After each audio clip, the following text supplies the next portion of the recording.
That's alright, Mama. That's alright with you. That's alright, Mama. And just any way you do. That's alright.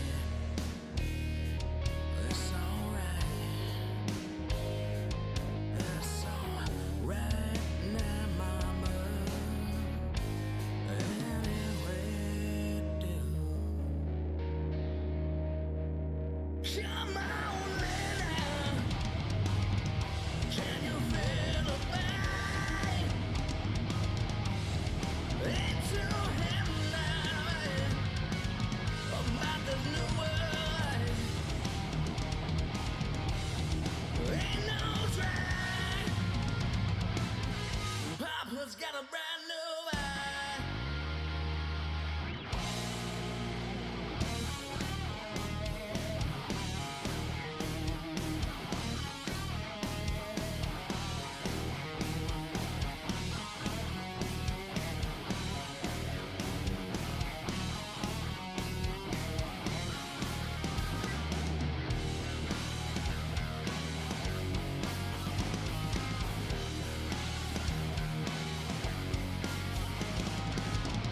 Purple haze in my brain.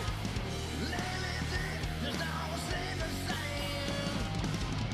I keep running and I don't know why.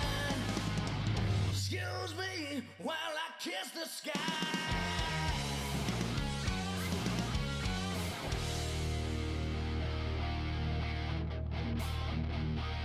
All right, let's see if we can get just added to Facebook real quick. If you want to introduce, go ahead. Hi, hello, Dumb Nation. Sorry, I never do the opening. How was everyone this evening? Had some technical difficulties, had to restart a couple times because we couldn't get Rumble to add, so we finally got on. That's why we're a few minutes late, but we are here. A little louder, huh? They can't hear you unless you talk louder. Sorry, can you hear me now? Now they can. Okay. Keep going, Liv. You're doing great. There's a lot more to talk about. You got to talk about donations and URL and stuff. I'll get this done. You do that. Gotcha. Okay, so you could donate at thedumbshow.com/donate. And you can always, any amount, Venmo, PayPal, and you can always put a fun little message that we'll read on the show. So Where do they go for shirts, Liv? you go to dumbshow.com and you can get shirts, you can get mugs, you can get tumblers, sweatshirts, hoodies, tank tops, coffee, you name it, it's there. So You did a great job. thanks. Sorry, I was talking to my How are you dad. possibly nervous? I'm not nervous. Well, I never do the intro. No, but you got it. I mean, you know what we do. I know, Say but hi to I everybody. never. To be honest, when we do the intro, You don't listen. I'm just trying to get my web pages up and trying to get on. Okay, and make so sure they're everything's saying good. Rumble's not up. Refresh it. Okay. No, just hit the refresh spin. It won't work. It will work. What do you mean is Rumble up? Kevin, what do you mean is Rumble up? Oh, he probably was on the other feed. Just and go then we out, deleted come it. back in. Yeah, You- we deleted the other feed. We were having issues. Yeah, no, we didn't delete the feed. Well, whatever it was on, he was on. It's not. But on we didn't anymore. delete any feed. It's the same feed. So, Got it. Kevin, give it a try because we're on Rumble. Let me know it's good. People need to refresh. Everyone hit the refresh button on Rumble. Okay, let's rock and roll. We'll see you guys in 3 minutes. Sorry for the delay. Here we go.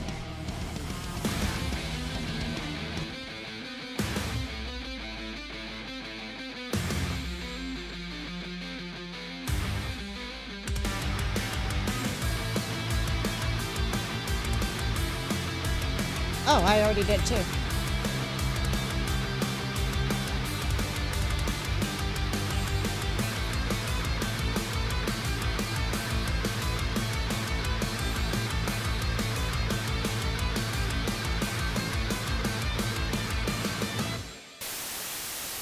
Do you want the truth?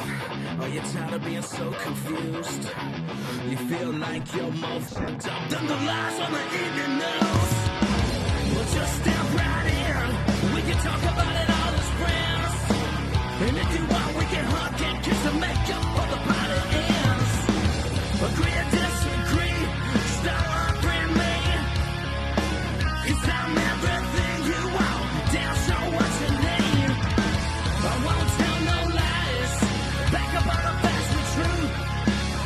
If you can't get down with that, you must be somebody's stuff.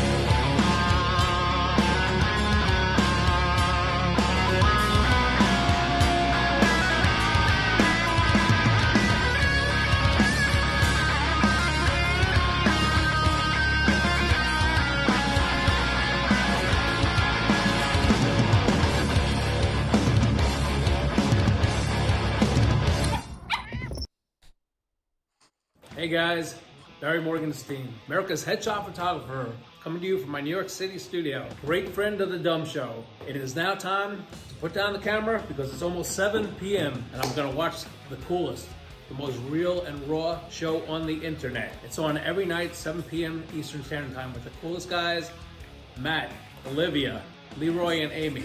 You guys have to tune in to see it. It's gonna be something incredible every night. Check it out. Adjusting transmitter output.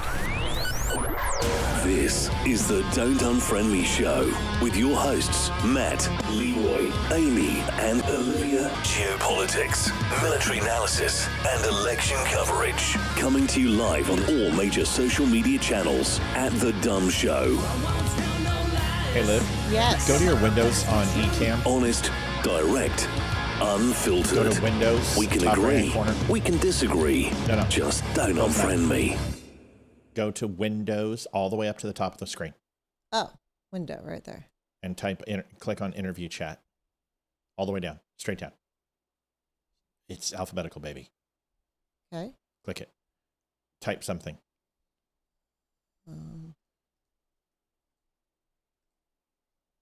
That's search. Oh. And where it says send message. Can you, okay, let me turn on interview mode. Hold on, just wait.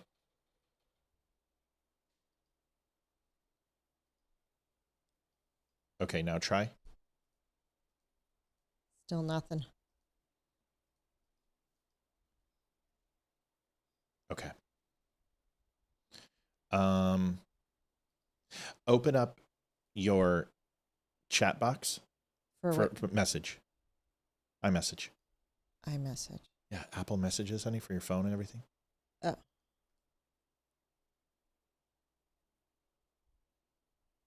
You got it? Yep. Okay. Shrink that. Make it small. Okay. Put it somewhere where you can see me. Okay. Just stay right there. Sorry, folks. Hold on a second. Trying to solve a problem.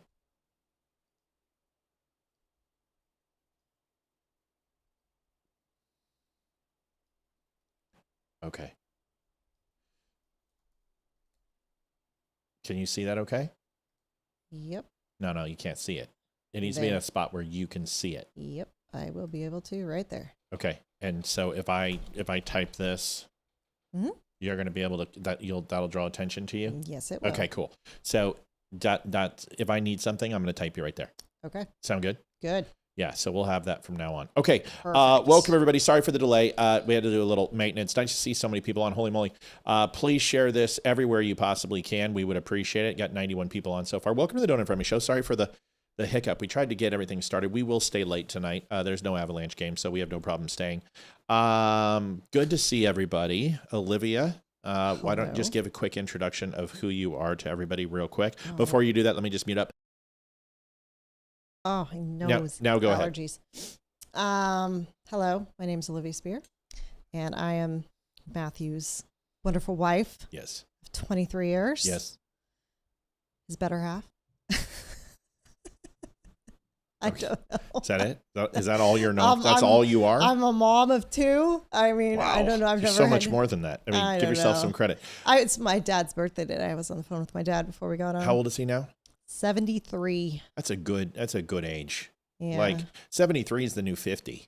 You know what I mean? It's like, seems like people are living longer and longer and longer and longer. Yep. I have one question for Jeffrey Stiles on Wrong way entry. YouTube. You don't enter from there. Jeffrey, have you ever seen Bill Cosby himself? Because every single time he comes on and I see his name, all I think about is the Jeffrey. Jeffrey. Jeffrey, Jeffrey, 4 would you years sit old. down? He's 4 years old. Sit down, Jeffrey. Jeffrey, would you get off that? Jeffrey, Jeffrey, come would you here. please stop? Please stop touching me. Every time, that's all I think about. Sorry. So, You got to watch it if you haven't seen it. Jim Brown says it's blurry. If it's blurry, it's you. It's got to be you. It ain't us. Sorry. So just, what do you mean it is a little blurry? What does that mean? Who's a little blurry? What does that mean? I don't know. What does that mean? Why do people do this? It's not blurry. What? Are you talking about here? That's not blurry. There's no blurry. I don't know what they're talking about. There's no blurry. It's not blurry. Refresh. All right, anyway, let's get to it. We got too many people on to screw around.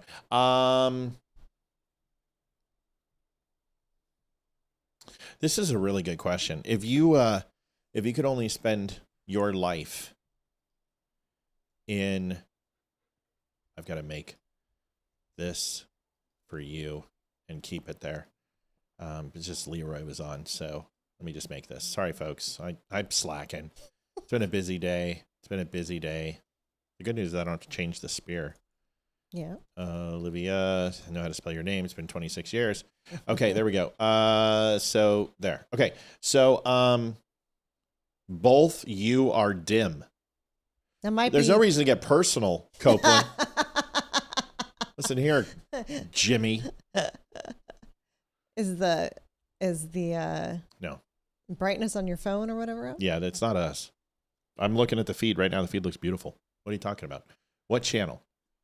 Let me look. What channel? What channel is it? Tell me. Hurry up. We don't have all day. We got to get going. Both of you are dim. That's great. Oh, yeah? Well, your mother chased troop ships. No, I know. That's an old thing. Okay, so what channel? We're not dim on Facebook because I'm watching it. Did you say we're not dumb on Facebook? Dim. Listen, these insults got to stop. Dim. Facebook. It's not Facebook. It's not Facebook. It's you guys. Yep. Okay, good. Let's move. So if you had to spend the rest of your life in one of these 10 regions and you can never leave, which one are you choosing? Hang on. Got it. Okay. So this is really interesting. So if you had to pick one of these regions, but you could never leave, where would it be? Wow. Considering I have lived in Quite a few. several of them. Yeah. Yeah, we really have. I've lived in 4. I've lived in, okay, let's just do that real quick. I've lived in, there's 1, there's 2, there's 3, there's 4, there's 5, 6. I've lived in 6. Yeah, but in number 8, I've lived in 3 different states. Number 6, I've lived in 2 different states. Oh, wait, I lived in 7. 7 total. Oh, that's right. Because I was also in Nebraska. That's right, Nebraska. Okay. Yeah. So that's really interesting. And then, hold on. Yeah, I was in Florida for a time. And then, yeah, nowhere else. Yeah. So that's right. That's 7 for me. Mm-hmm. I never technically lived in Nebraska. So. No, you didn't. We visited, but you didn't live there. All right. So now, so what do we say? I've lived in 4. So which one? Which one? Definitely not 9. Okay. So why not? Oh yeah, 9. Well, yeah. There is Arizona right there, though, and we liked Arizona, right? I did like Arizona. Okay. So this shouldn't take this long. This Probably was supposed. 6. This was supposed to be a quick thing. Probably 6. Probably 6. Mm-hmm. So you would pick New Mexico, Oklahoma, Arkansas, Louisiana, and Texas, and never leave. Really? Wow. Yes. Okay.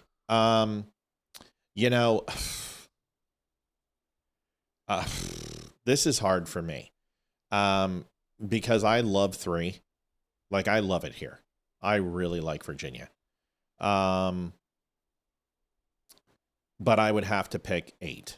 And the reason why is the Avalanche, but I would live in Utah and fly to the Avs games. Mm-hmm. So Or like Montana. Yeah, and that's why, because it's Montana and Colorado. I mean, that's where our families are. Well, yeah, honestly, because 8 is where all the family is. So you're gonna change your whole opinion now? I love Texas, though. I like Texas. There's no doubt. Texas was awesome. Yeah, it'd be between Texas and Montana. Yeah. Between 8 and 6, yeah. Yeah, but honestly, Awesome. like when they say never leave, I've seen the world. It's just not fair for Liv. Like Olivia needs to see the world. I've so never been outside the continental United States. So. I understand. And I that needs to change. But I'm okay with Montana. I'm okay, even though it's extremely liberal. But at least you've got Utah there, which also is liberal. It's everywhere's liberal. I'm very happy with Virginia, and I hope that Winsome Sears wins, so I don't have to leave Virginia. But I'll tell you what, Nope. I if it doesn't go well, I'm going to. Hillary Clinton. By the way, folks, if you have not had a chance, you can go over, and I know that says Leroy Jenkins. Thanks for telling me, people. I got to make tabs for everybody, and I will do that. If you have not had a chance, go over to the Don't Unfriend Me Show at thedumbshow.com. You can follow, like, and share also this show. We would appreciate it. We're a political show. We cover current events, geopolitical situations, all that type of stuff, and elections. And there are a few elections coming up that are going to be extremely important, and you're going to want to tune in and watch that. And we're only 2 weeks away. So if you have not voted early, get your ass to Mars.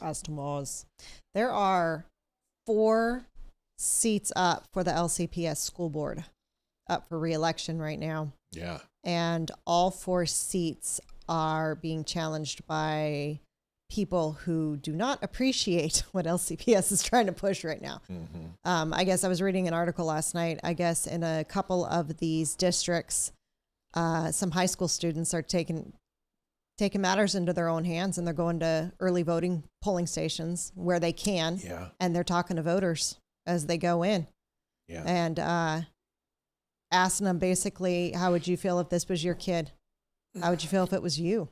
Would you want to change in front of a guy or vice versa, or go to the bathroom in front of a guy or a girl and vice versa? And so hopefully it changes his mind. Cause I mean, if all 4 of those seats can get overturned to like have people that are of normal thinking, it would be a huge change to LCPS. Well, nice. here's the thing that we have to, first of all, New Jersey, I'm not quite ready to start doing predictions. I'm going to wait till the 25th. I think it's a good time frame, but New Jersey looks really good. New Jersey going red. Wow. That's huge. I'm almost ready to say that it's going to, because it looks really good. It's Citronelli, right? Yeah. Yeah, I think that's the name. Yeah, once you look it up. This is, whenever I ask a question, it's like, let's look it up if we don't know. But yeah, because he ran in 22, and did really, really well. And I believe he got within about 15 points, and he made it a close race. He's within striking distance. He's about 5 points away. That's about perfect. He's trending up. Ciattarelli. Citrelli. Yeah, Cheryl is the chick, and yeah, I know her.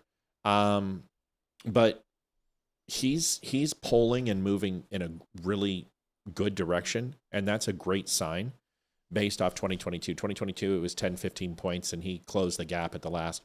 That one is really looking good. I'm pretty excited about it.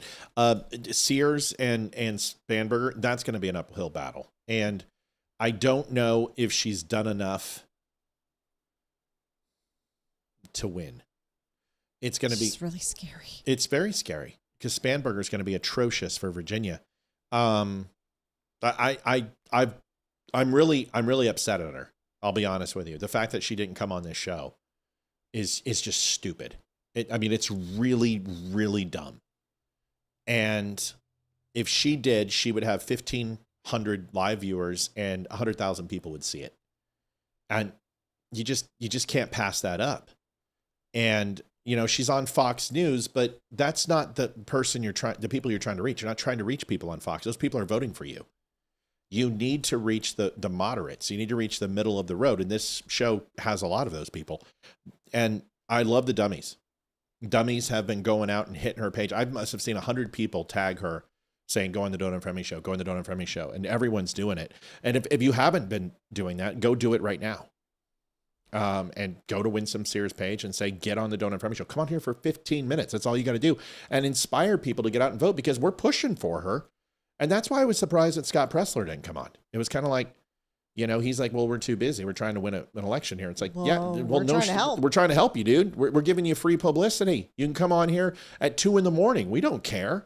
Just get on here and start talking. So we'll see what happens. I'm hopeful that Youngkin's coattails are long enough that that Winsome will win, but she has everything against her, and she got out late to the gate with really cleaning up and polishing. Now she's polished. She looks great, but she should have done that 4 months ago. And going and attacking Spanberger the way she deserves to be attacked, she didn't do that quick enough, and her message wasn't focus. So we'll see. Spanberger's got a lot of money, and she's got the inside DC beltway. And I'm hoping that she gets her ass on here. Like, listen, even if it's election day, you're going to be hitting polling stations. Get your ass out to Tammy's Diner and sit down and let's do it. Give me 25 minutes and we'll have an amazing conversation and get you out to 40 to 45,000 Virginians. I mean, that's what it's all about. Donald Trump proved that the manosphere is where you go, in the women's sphere, sorry. And it wins elections. So it just doesn't make any sense. We are one of the largest podcasts in Virginia. That's it. Tim Pool has West Virginia. We have this. And there are a lot of podcasts in Virginia, but there are not a lot of political podcasts in Virginia, surprisingly enough. And we have to be top 5. I don't know who else there would be specifically in Virginia, especially this close to the Beltway. I just don't know. Can't think of anybody. Anyway, let's rock and roll. Hillary Clinton. She is so did you see my post where she said that Donald Trump is desanctifying the White House and destroying the White House, and it's he's just making a mockery of it. And then I put your husband put cigars in a place that was never meant for cigars. I would sit this one out. Yes? Yeah. Okay, cool. So she blocked me a long time ago, but she's still so traumatized from her election defeat in 2016. She still hasn't turned comments on her Twitter page. So she turned them off. So you can't comment on Hillary Clinton's page unless she follows you or mentions you. And so hey, real Texas conservative, what's up, man? Dude, with respect, I really appreciate you sharing my stuff. I try to share your stuff too. And I really want to share your stuff. Do me a favor. Don't clip my videos and cut my stuff out. That's not okay, man. You know what I mean? It's hard enough to get traffic, but I appreciate you reposting, but nobody's going to follow the page that way. I would rather have you, if share a video that really moves you, and then I'll share one of your posts and we can help each other out. You know what I mean? Let's share some traffic, because you do really well, man. Your stuff does great. But I saw you clipped one of my videos and I was like, oh man, and you've hooked me up, dude. You really have. You've shared some things that have really went super viral and you've helped me out. So I'm not bitching. That's why I didn't copyright it. But I saw you cut it out and I was like, oh man, just share it. And you usually do, but there must have been a reason. I must have had something on there that maybe would have gotten you clacked by Facebook or something. I don't know. You can tell me. I'm just busting balls, but I love your shit, and I love that you love the Damani Felder, and you help out, and I love you, dude. You help me out tremendously, so we really appreciate it. So anyway, if there's anything you want to push, just let me know. Just send it to me, and I'll post it for you. I do the same thing for Damani, and we all got to stay together. Plus, you're from Texas, and that's a good thing. And I'm not busting balls. I'm busting balls. I'm not being that serious. Okay. He's got a huge page. He does really well. I just followed him. He's awesome. He posts great stuff. Most of the time, unless it's my stuff that he clips. I'm just busting balls. Go over to Real Texas Conservative. If you're not following him, go do it. It's a good page. Funny stuff. Funny stuff. We got to get you on the show sometime if you want to show your face. I have a feeling that you don't. because liberals are insane. Here is Hillary Clinton. Anyway, she blocked me. She hates me. And the reason why is that she was going to Budapest or some crap, some sort of inauguration in Washington, D.C. She wore this fancy red dress and got it all beautiful. Or it was a blue dress. Mm-hmm. And I said, so she's like showing, how gorgeous, all regal she is. And then my comment on there was, how did you get the stain out? And she blocked me. I don't know, man. She hates me. But she has not recovered from 2016. Here she is. She's still blaming people. She still has yet to concede. Yeah, this is horrible. Listen to this. Let's say it all. Oh, shit. Let's see. Okay, here we go. Rachel Mad Cow. Yes. Does go. Now, this is 2016, and this is her laughing that Trump could win. Watch this. It all does go pear-shaped. Let's say it is November 18th, 2016, and for whatever reason, it's President-elect Donald Trump.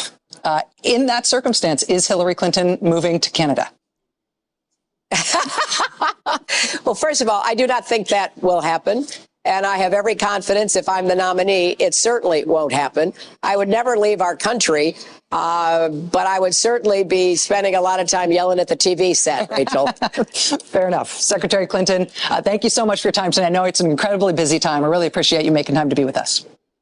Great. Good to talk to you. Thanks a lot. Thank you. She's on the hit list. Rachel Maddow's going to get taken out. Real Texas Conservative. Go follow him, folks, if you have not had a chance. Real simple. This is what his profile looks like. It's got the Texas born, Texas proud logo. Go follow him. Give him a follow. The reason I bring this up is just walk me through this, Liv. Okay. You've got Hillary Clinton. You've got Kamala Harris. You've got Spanberger. You've got AOC. You've got Jayapal from, and then Mahono or whatever her face is, Morono from Hawaii. Do they all go to like a laughing class? Do they take you aside in grade school and like take you to the bathroom and teach you how to laugh like this? What is up with this manacle? Well, I don't laugh like that, so I don't know. But you think it's a requirement? It might be. They might teach when you become a Democrat. They might teach you how to do that. I don't know. They all share honestly, the same brain. It almost sounds like a nervous laughter. Right. A little bit. It's. I think because honestly, Hillary Clinton's angry all the time. So she is one of the most passive aggressive, angry human beings. I don't think she ever smiles, and it's genuine. It's always a forced smile.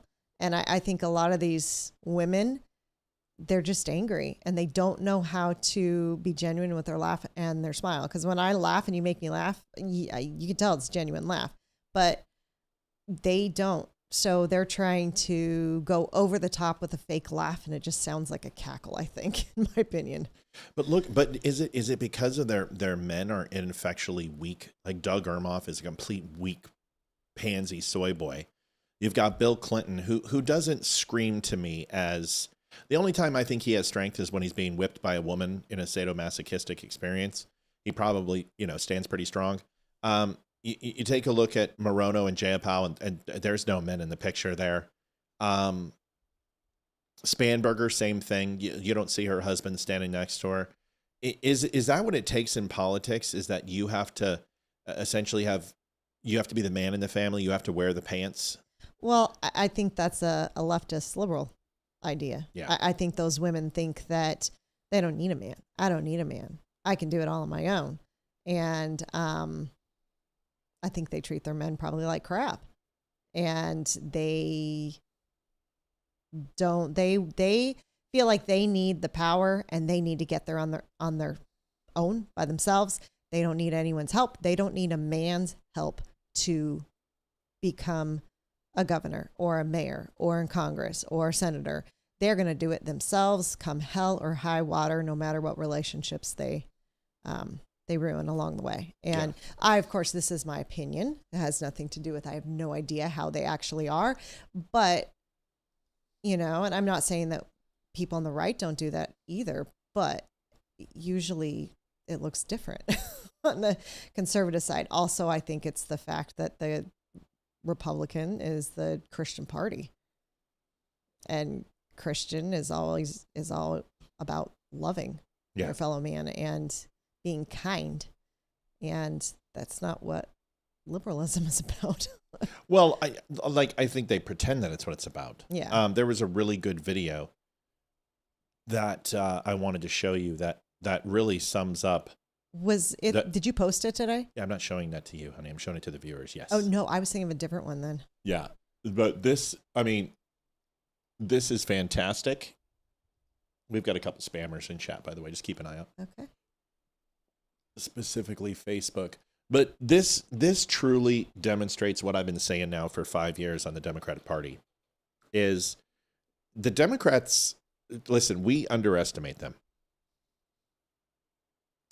And we have got to find a way to stop underestimating Democrats. They literally are the party of Jim Crow, of racism, Japanese internment camps, rallying and pushing segregation in the South, the Daughters of the Confederacy, Manifest Destiny, the Great New Deal, or the Great Society. This is who they are. And they've managed to completely bamboozle and flip an entire multiple generation of Americans into believing that they are the party of anti-slavery. When they say there's a party switch, you understand what that would mean. That would mean Republicans were responsible for slavery, that Lincoln was a Democrat.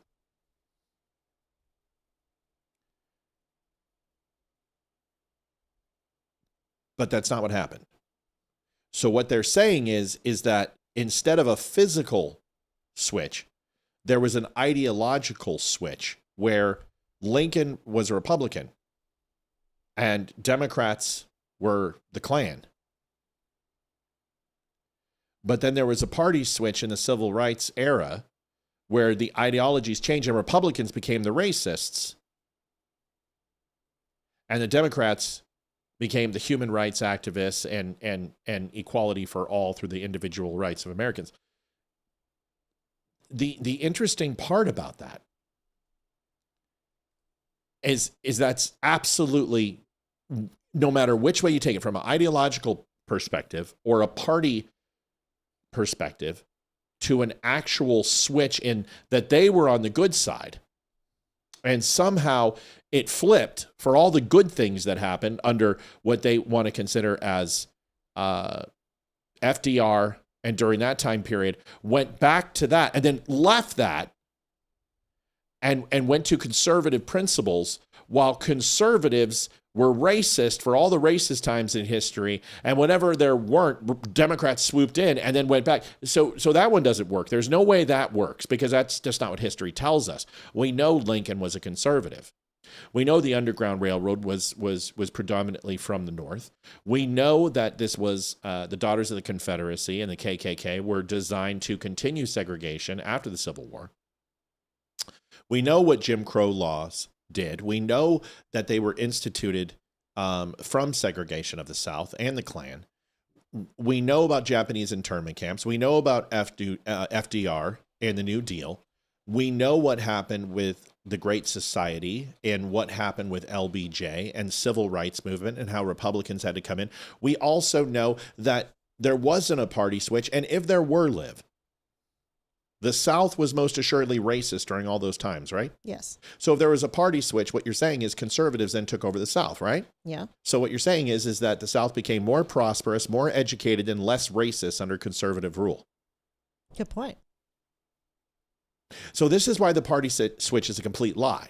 What it is the South was always behind the times. The South was always 20 years from innovation, from education, from financial stability. The South was interdependent on slavery for so long that they were always behind, and it put them in poverty. And with poverty comes less education. With poverty comes ignorance and all the things that we see. But over time, the South, under conservative rule, started to prosper. Now, if you look at some of the largest growing communities in the South, are actually arriving from a GDP perspective on growth, not overall volume. You can't compete with California. You can't compete with New York. But from growth on education, on overall revenue inside the state, and stability in that state, and population growth is higher in the South than the leading Democrat states. That's under conservative rule. And honestly, if there was a giant party switch, then here's the real question, is why did it take them 24 years to vote for a Republican? Why did they continue to vote Democrat? So what people don't seem to understand is that the Liberal Party removed itself from what it used to care about. And blacks predominantly voted for the Conservative Party from Lincoln on. And the reason why, and of course, when we're talking voting, they weren't voting for Lincoln. We understand that. But we know from the loyalties and the mentalities is that African Americans, until they had that right and relegated to vote, were always supportive of the Conservative Party. We know this because there were freed Southern areas that cheered with Union soldiers and celebrated Union soldiers and loved the North for what they did, who fought for the North. We saw this with the Fighting 56? With the black regiment inside the Civil War. Give them hell, 54th Regiment. Sure. So these things are well documented, but liberals have done an amazing job of controlling the education system and selling a lie,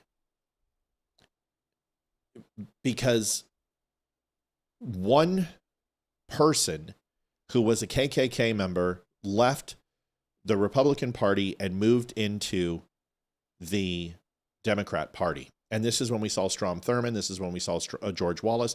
This is when we saw Harry Reid and these groups who were leaving the racist, segregated South and then turned over this new leaf and move forward with the times. And then you saw Obama and you saw Biden and you saw Clinton all eulogize these people, these former Klan members. This is the biggest lie sold to American politics, is that the Democrats somehow were the Conservative Party. This video does a great job of showing that. I know that's long in the tooth. We've talked about this 100 times before, but it's so very important that we destroy the misnomer about the great party switch that never took place. It is a complete fallacy. This video does an amazing job. Watch this. It's a little brazen, but it's very, very good. Did you see it? I did. Outstanding. Here it is. What up, America? It's Andrew Jackson, that guy you roll up to hit some powder. I founded the Democrat Party and chose the jackass as our mascot. Now, as you can probably tell, times have changed a bit from the party back in my day, and present-day Democrats will come to hate me, but that's your problem. Jackson started the Democrat Party to appeal to the common man. Democrats today sometimes give him credit for that, but only after calling him an evil white bigot. Needless to say, the party started off pretty sketchy by today's standards. We were by far the pro-slavery party all the way through the Civil War. After the war, we cleaned up our act and supported the North's Reconstruction efforts. Totally kidding, we doubled down on racism and became the party of the Klan. But seriously, we didn't have much of a platform after the war, except Jim Crow, but that was until our boy came in hot on his rollerblades.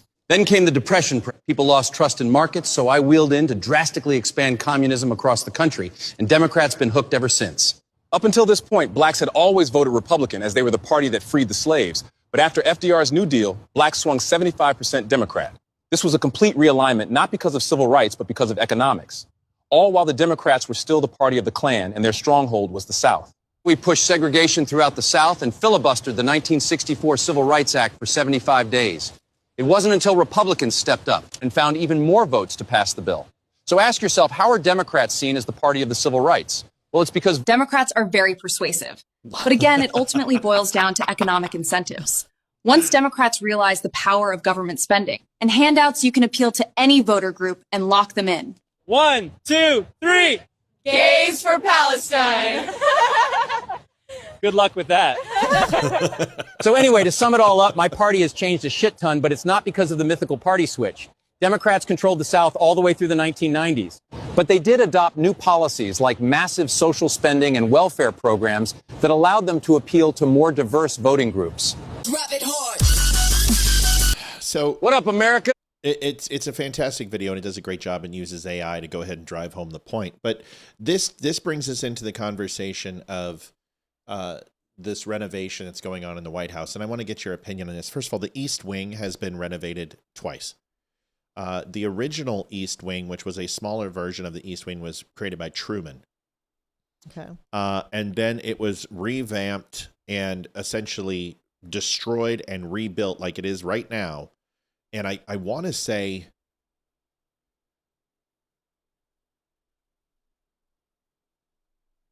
that might have been Nixon.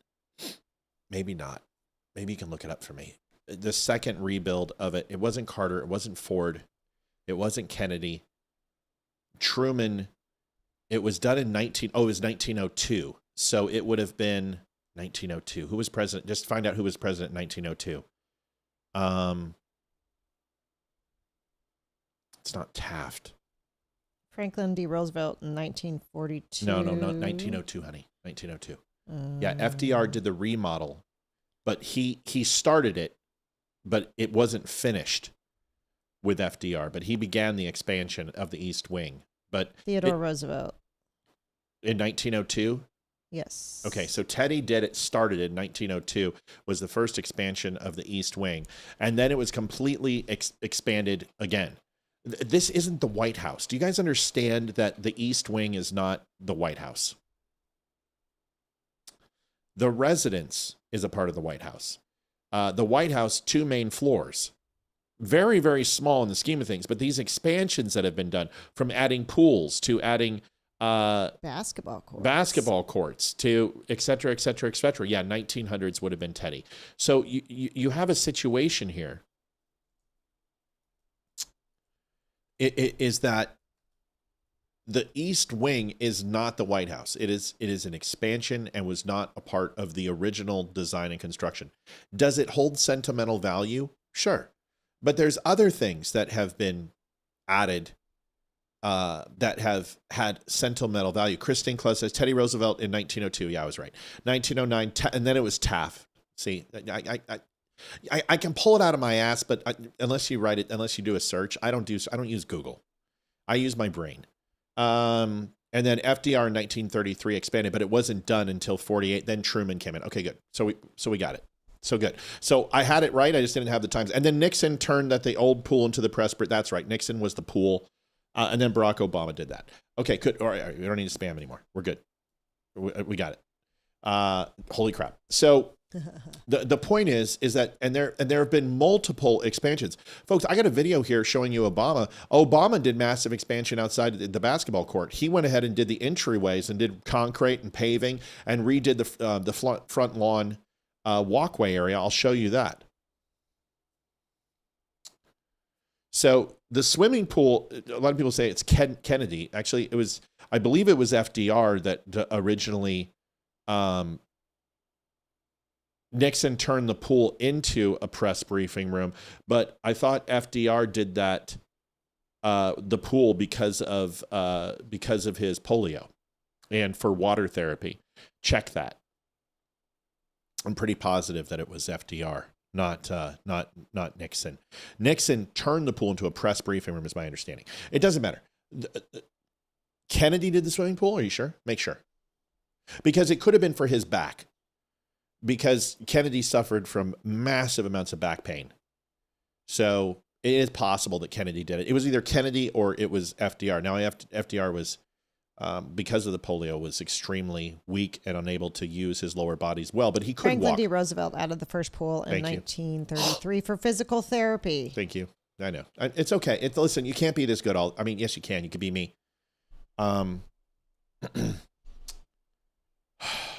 Should we just go? Thanks for coming by, folks. Adjusting transmitter output. So we should have already hit donations just by how many times I've been right tonight. Can we do that? Donations, folks. We're at 0. Were we at 0, Liv? I just checked. We are at 0. We're at 0. We're 48 minutes in. We haven't had a donation yet. Oh God, maybe I'm just mucking it up.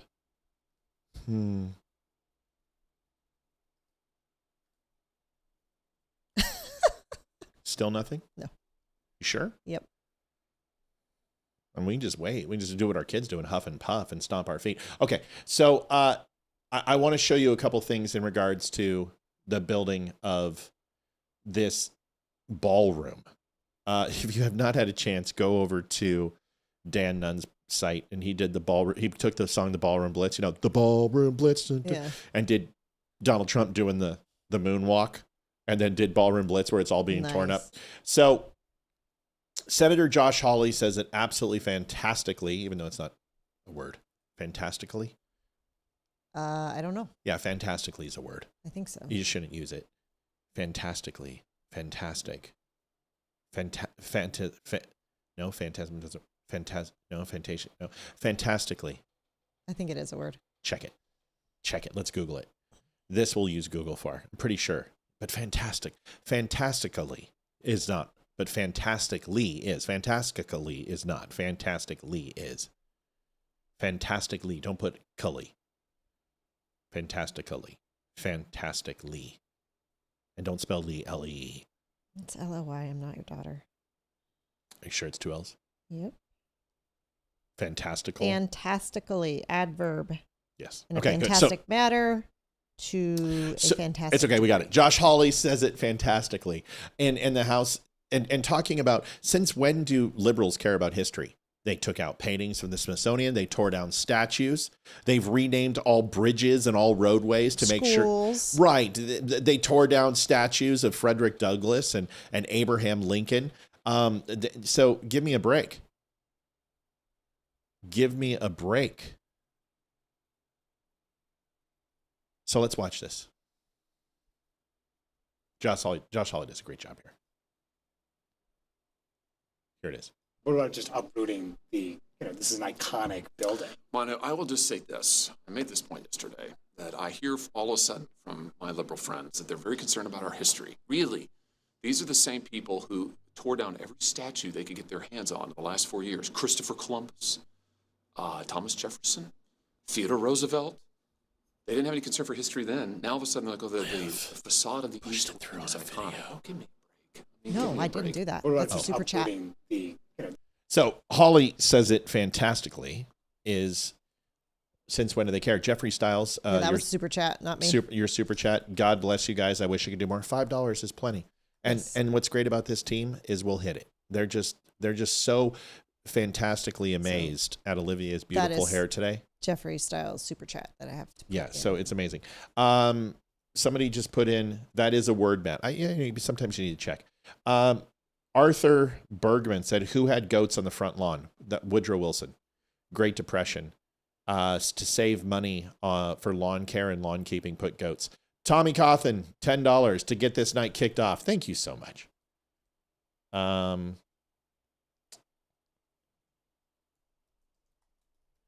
Jamie says, I'm working on getting one of those $600 a night server jobs. Yeah, they're out there. You just gotta find them. So Hawley's absolutely correct. Since when do they care? So listen, the East Wing is not historic, okay?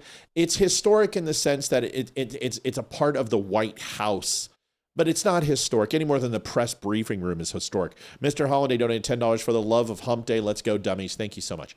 So I honestly just don't care about it. I don't. I just don't have many cares about it. And I don't think really anybody should. It's going to be a beautiful ballroom. It is going to be amazing. I guarantee that when Democrats get in office, they're going to use it.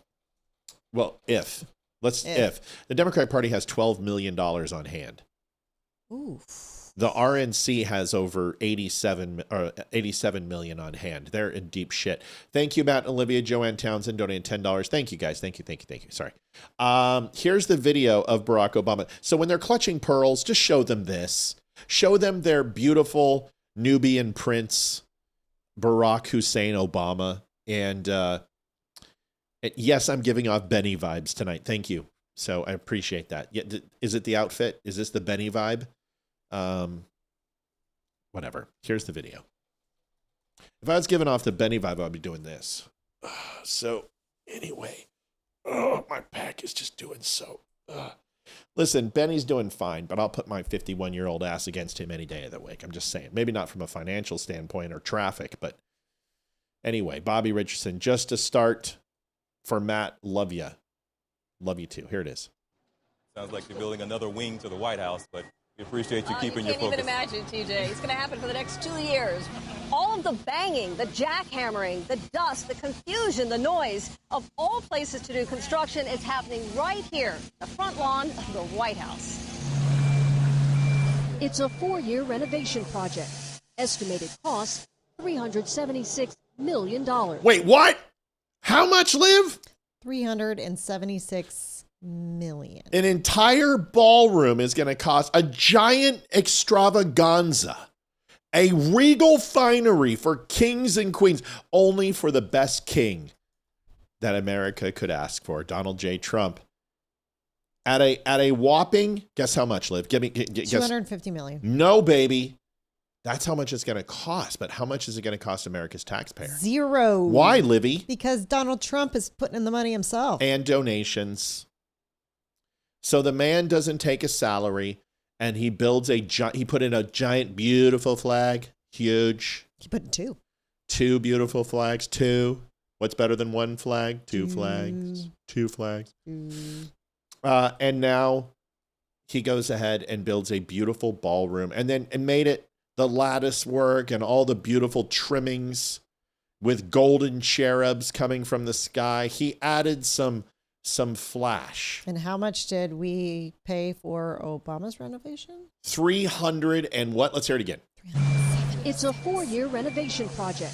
Estimated cost, $376 million. And I bet you that little sidewalk and handy-capable frickin' parking that they put on there was over budget, took longer than 4 years, and Donald Trump's giant, beautiful ballroom, GBB, big, beautiful ballroom, the 3 Bs. There you go. That will be on time, under budget, and 10 times more impactful. And I want you to listen, they shouldn't have to go to the Kennedy Center for inauguration. They shouldn't have to go to an off-site for balls and regal hosting of foreign dignitaries. You just literally leave the White House and go to this beautiful ballroom and do your waltz. And maybe if you're feeling a little froggy when the Spanish president is in, Spain's president is in, prime minister? President.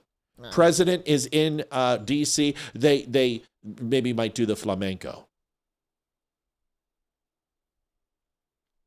Do you toga, sir? Do you toga? I don't know. What's it called? Tango. Whatever. Tango, fluck it. Who cares?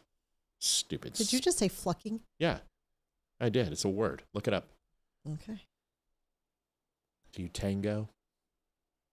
Why, yes, I do. Would you like to dance? Why, yes. Okay, Harry, come on. We don't have Dump the Bitch. Let's go. I was actually just thinking about that movie when I was getting ready this morning. The toga. Whatever. I don't dance. I've never danced in my life. The only time I've ever danced in my life is with my wife on our wedding day. I'll never do it again. We didn't dance on our wedding day. Yes, we did. We did it. I can't believe you just said that. We didn't have a dance at our reception. I am so freaking pissed at you. Why? The first time we danced was at Brandy's wedding. Wrong. Okay. Wrong. Wrong. Flag on the play.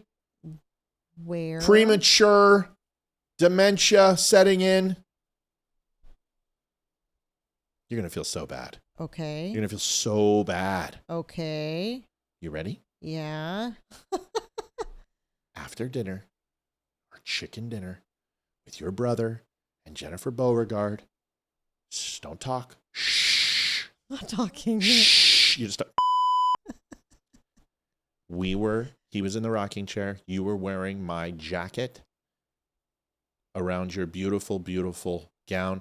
And Alison Krauss came on and I came up to you and we danced while he was in the rocking chair and we were on the wooden patio at White Fence Farm. You lost. You suck. I remember that more than anything else. And every time that song came on, I always thought of that dance that we did that you forgot. It's all right. I remember everything. I remember your brother was wearing a black and tan pants. I remember what I was wearing. And remember I put my thumbs in my belt buckle and I'm doing like a little country dance. We have that photograph. And me and Nate were doing that. Yeah, I remember everything. You don't? You don't remember our beautiful day? You don't remember me dancing with you on the... Oh, well, that's nice. Oh, that's fine. I'm sorry. Folks, thanks for watching. Adjusting transmitter output.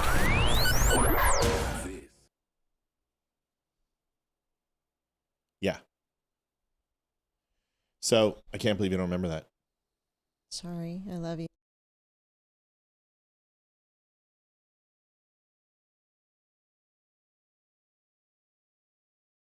That's why. So anyway, sorry. Can't believe you don't remember. I remember the picture. Do you want to change your story now? Would you like to retract your hurtful comment? Sure. I'm sorry. I just don't remember. I remember the picture. But now you know. But now you know. Yeah. Should we call somebody and ask them? You know? No, because we don't talk to anyone who was there anymore. Yes, we do. I talk to Jennifer Beauregard. That's true. We do talk to everyone. I don't talk to Nate, but that's about it. Well, my mom and my dad's dead. It's kind of hard to talk to him. My dad, my sister, and my brother were there. They were there. I don't think they'll remember. Your brother was probably still hungover. Probably. I wouldn't doubt if he was drunk. What? Didn't say doubt anything. if he was drunk. right. Kimberly Juggemeyer, a woman, a king, and a president walk into a bar. Liberals are already confused. Yeah, isn't that the truth? I mean, no King's Day, but we want expanded government. All right, next topic. So, moon landing. Now, someone got mad at me because, let's just get it out on the table, okay? Let's just get it out on the table. Okay. I believe.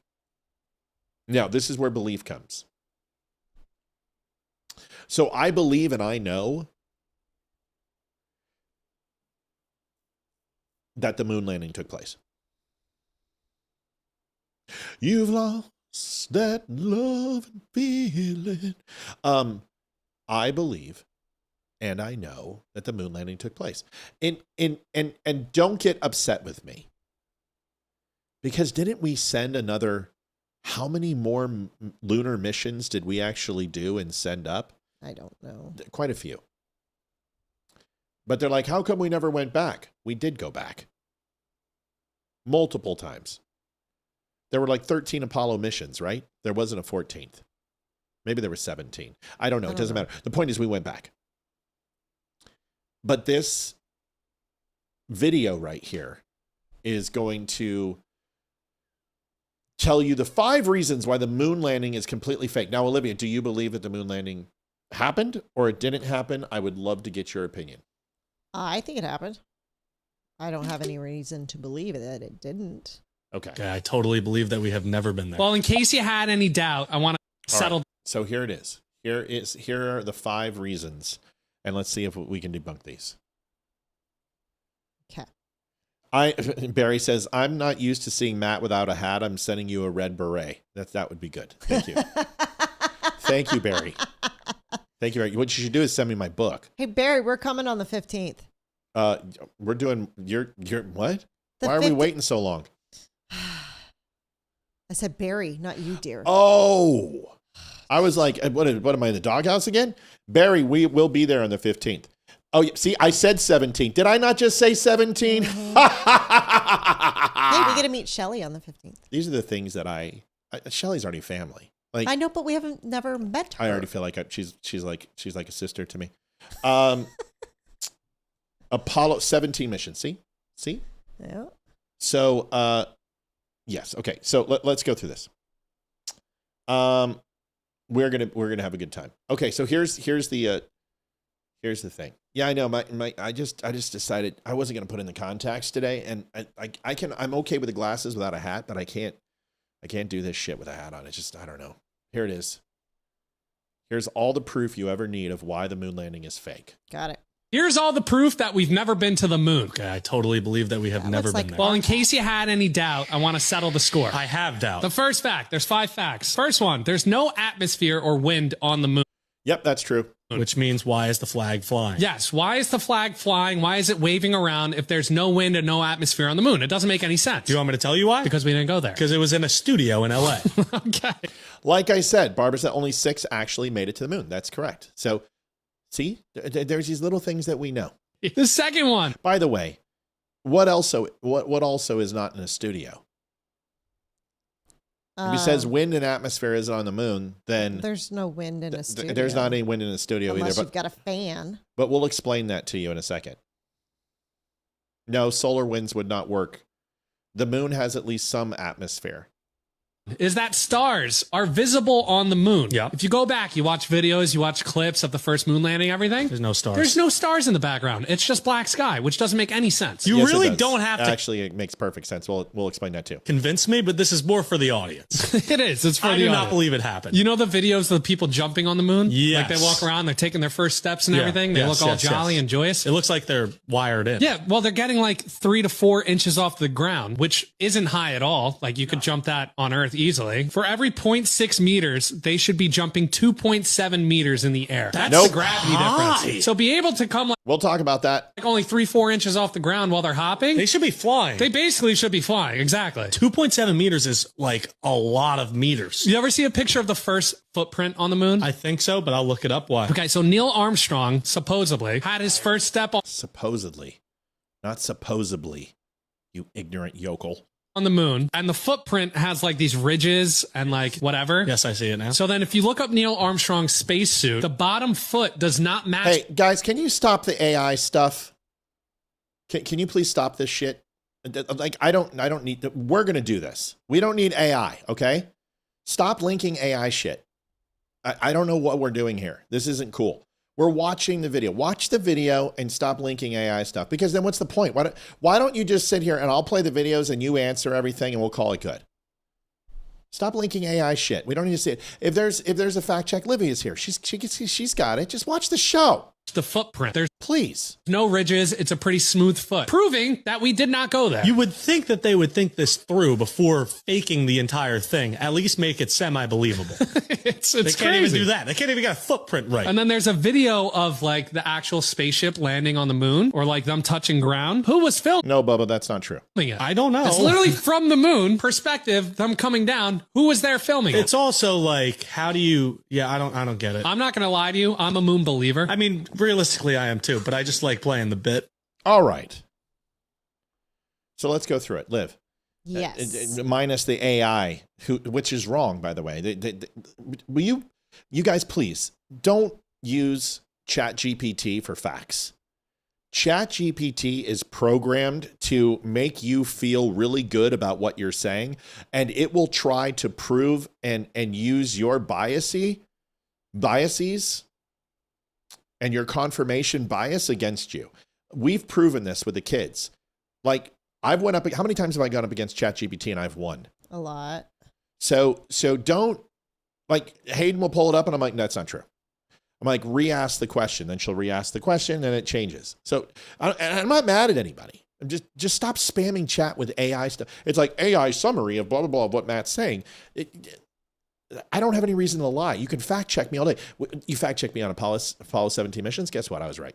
17 missions. I said what? I was like 13 and then there wasn't a 14. Oh, wait a second. There was 17, maybe. So that's good enough, right? And if I would have sat here for 20 minutes and been like, okay, well, I could have told you that there was exactly 17, okay? When we talked about FDR, we talked about Truman, we talked about Taft, we talked about the renovations. We don't need AI. Just, we can trust one another, okay? Good enough. All right. Here's the thing. When we're talking about these facts, can you think of the first one, Liv? It was the flag waving. Why would a flag be completely straight and out and waving? Oh, God, we watched this on Mythbusters too. Well, didn't they make the flag different? Didn't they have something to make it stiff? I don't remember. Yes, it was Olivia. Just took a picture of you and said, look at that flag. And that flag's like, gee, you know how to make a girl that was blush. a compliment. Okay. There was a metal rod. And think of a metal curtain that has it attached to it. So they could compact the flag and then extend the rod, which would allow the flag, because if you don't have any atmosphere and gravity that is not the same as Earth's, and if you put that flag and you hold it here on Earth, it'll drop. Well, the same thing would happen on the moon. So they had a spring-loaded pole that essentially folded down that comes up and it holds the thing in place and locks like a cantilever arm. And the wrinkle stayed in place because there is no wind. You made it perfect. There was no flapping. It was literally doing this when they set the flag up and took the photograph. But there was no flapping. There was no wind. So that's lie number one. Lie number two. Why weren't there any stars in the photographs? We have an expert photographer here, which we can talk about, but I'm pretty sure you can figure out why were there no stars when they were taking photos on the moon? I'm not as smart as you, so I have no How idea. bright was it on the moon? I don't know. You've seen the pictures. Yeah. What was the property of the compound on which almost looked like flour? What was it? You remember what the name of it? Is it regula? I believe is what it is. Can you look it up? What moon dust is called? Yeah, like regula. Essentially, it acts and it's very, very fibrous and very, very. It's got lunar regolith. It's got it's like almost interchangeable patterns of abrasiveness where the pieces lock. So when you step on it, unlike sand, which essentially are like everything, which are rolled tiny rocks and broken up rocks, which have turned into circles, won't stack as well unless it obviously is wet and it's compacted. But this regula is designed when you step in it to hold its form and hold its space, very much like flour. You can step in a flour footprint like we did for Santa Claus and it ultimately stays, right? Yep. Yep. Well, that also has a reflective property very similar to, can you think of something on Earth that is used all the time with movie projectors that material would reflect very similar to? Projector goes on a what? Go to the movie theater and you are watching on a, what are you watching on? A projector screen? That's right. An actual screen. That reflective material has the same properties. So it was going to be very bright on the moon because the sun obviously comes in and then it reflects. And that's why people are like, well, how come there's lighting coming up from underneath? Why are the shadows elongated from one perspective to another? Because why can you see the moon? It looks like a big light from Earth. Right. So this is a perfect point. Essentially, it's going to reflect that light. So aperture and shutter speed will play how much of focal length you can have inside of a shot. So if you have a quick shutter speed, it's going to allow a certain amount of light in, and you have to have a quick shutter speed because there was so much ambient light there that it would take a quick shot, but that shot it's not designed to have an open exposure. Otherwise, the entire thing would white out because it would allow so much light in. So you can't pick up the stars because that's not what it's designed to do. And if anyone knows this, when you open up exposure and have a fixed camera and leave it there for, all night, you get to see the galaxies move, right? You get to see it, but you can't see it with the human eye. Well, same exact thing. You can't see those stars unless you open up your exposure. And the cameras that they were using are quick shutter speed. That's why. There's number two. Number three. What's number three? Jumping very high. Yeah, the jumping. Well, what they don't talk about is that the suits were weighted. And the anticipation of the moon's gravity by mathematicians and physicists who are much smarter than us knew the overall buoyancy or the gravitational pull, that it did have some gravity, of how much the weight would require to keep astronauts. And they had to use a shuffle step. That's why they walked so weird. Everyone's like, they're on ropes, but they're using a shuffle step to scoot their foot forward and come off the top. So it's a very minute jump that's not designed to go 9 feet straight up in the air, but also the suits were heavily counterbalanced and weighted. There's three. Number four, the shoes that were printed that they showed pictures of. They said that the photographs didn't match up with the shoes they brought back. They didn't bring back the shoes. All the weight that was designed for the limb was very restrictive. And certain things that came with them during the landing were not the same because landing on a densely gravitational force or a lighter gravitational force than Earth is different than taking off. And the amount of power and the amount of energy that it would take to take off, they had to have the limb lighter. So things were left behind on the moon, including the rover, which was left on the moon. And certain higher powered telescopes can actually see it still. So that's another way. So there's 4. Number 5. Do you know where the limb is taking off and it looks like something out of Buck Rogers and it follows it up and people are like, who's filming? Who stayed behind to film, right? Mm-hmm. Well, you can figure this out. What do you think it could have been? If someone didn't stay behind, what's another option that could have happened? They planted a camera. And that camera had what? A way to communicate. Right. Back to them. Like a remote control. You had RC planes back then. You had remote control cars. You had remote controls for TV sets, even though very, very advanced equipment, but still was invented. And you had a remote control. And the timing of it, that's the thing that's incredible, is that they got the right speed of the limb's takeoff and the overall remote control to make that shot when they probably couldn't do it again if they tried. That's the unbelievable part, but happenstance and luck took place. So the problem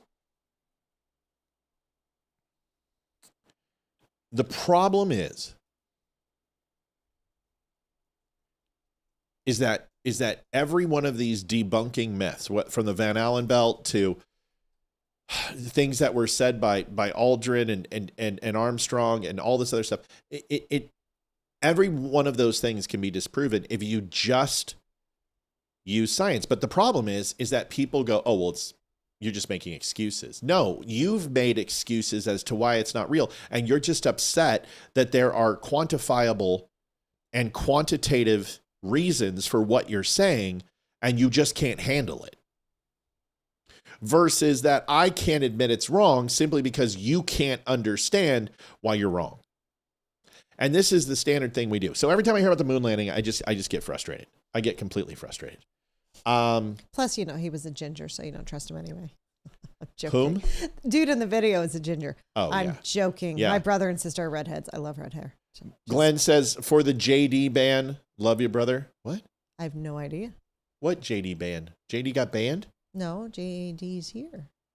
I don't understand. Joan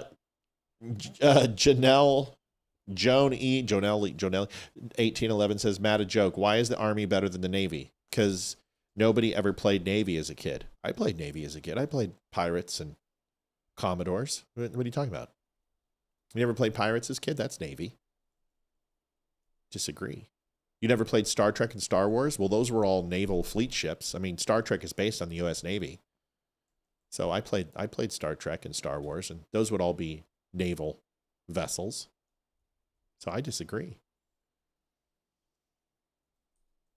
Yeah, you're right. Everyone played Army. It is a funny joke. It is. It's a good joke. You know what Army stands for, right? Aren't ready for Marines yet. Thomas Austin, 2110. Note to the Democrats, the Lord detests lying lips, but he delights in people who are trustworthy. Ooh. That's a good one. It's a good one. Very good set. I always like these night ones. Yeah, but the point is to make that shot, the video was delayed. Absolutely, the video was delayed. People are like, well, how could they broadcast from space? I know everyone thinks that like we went from the Kitty Hawk to the lunar module, but there were advances. There was 2 major world wars and millions upon millions of dollars in innovation and technology, which was also shared by multiple scientists from other countries to create these wonderful little toys and innovation.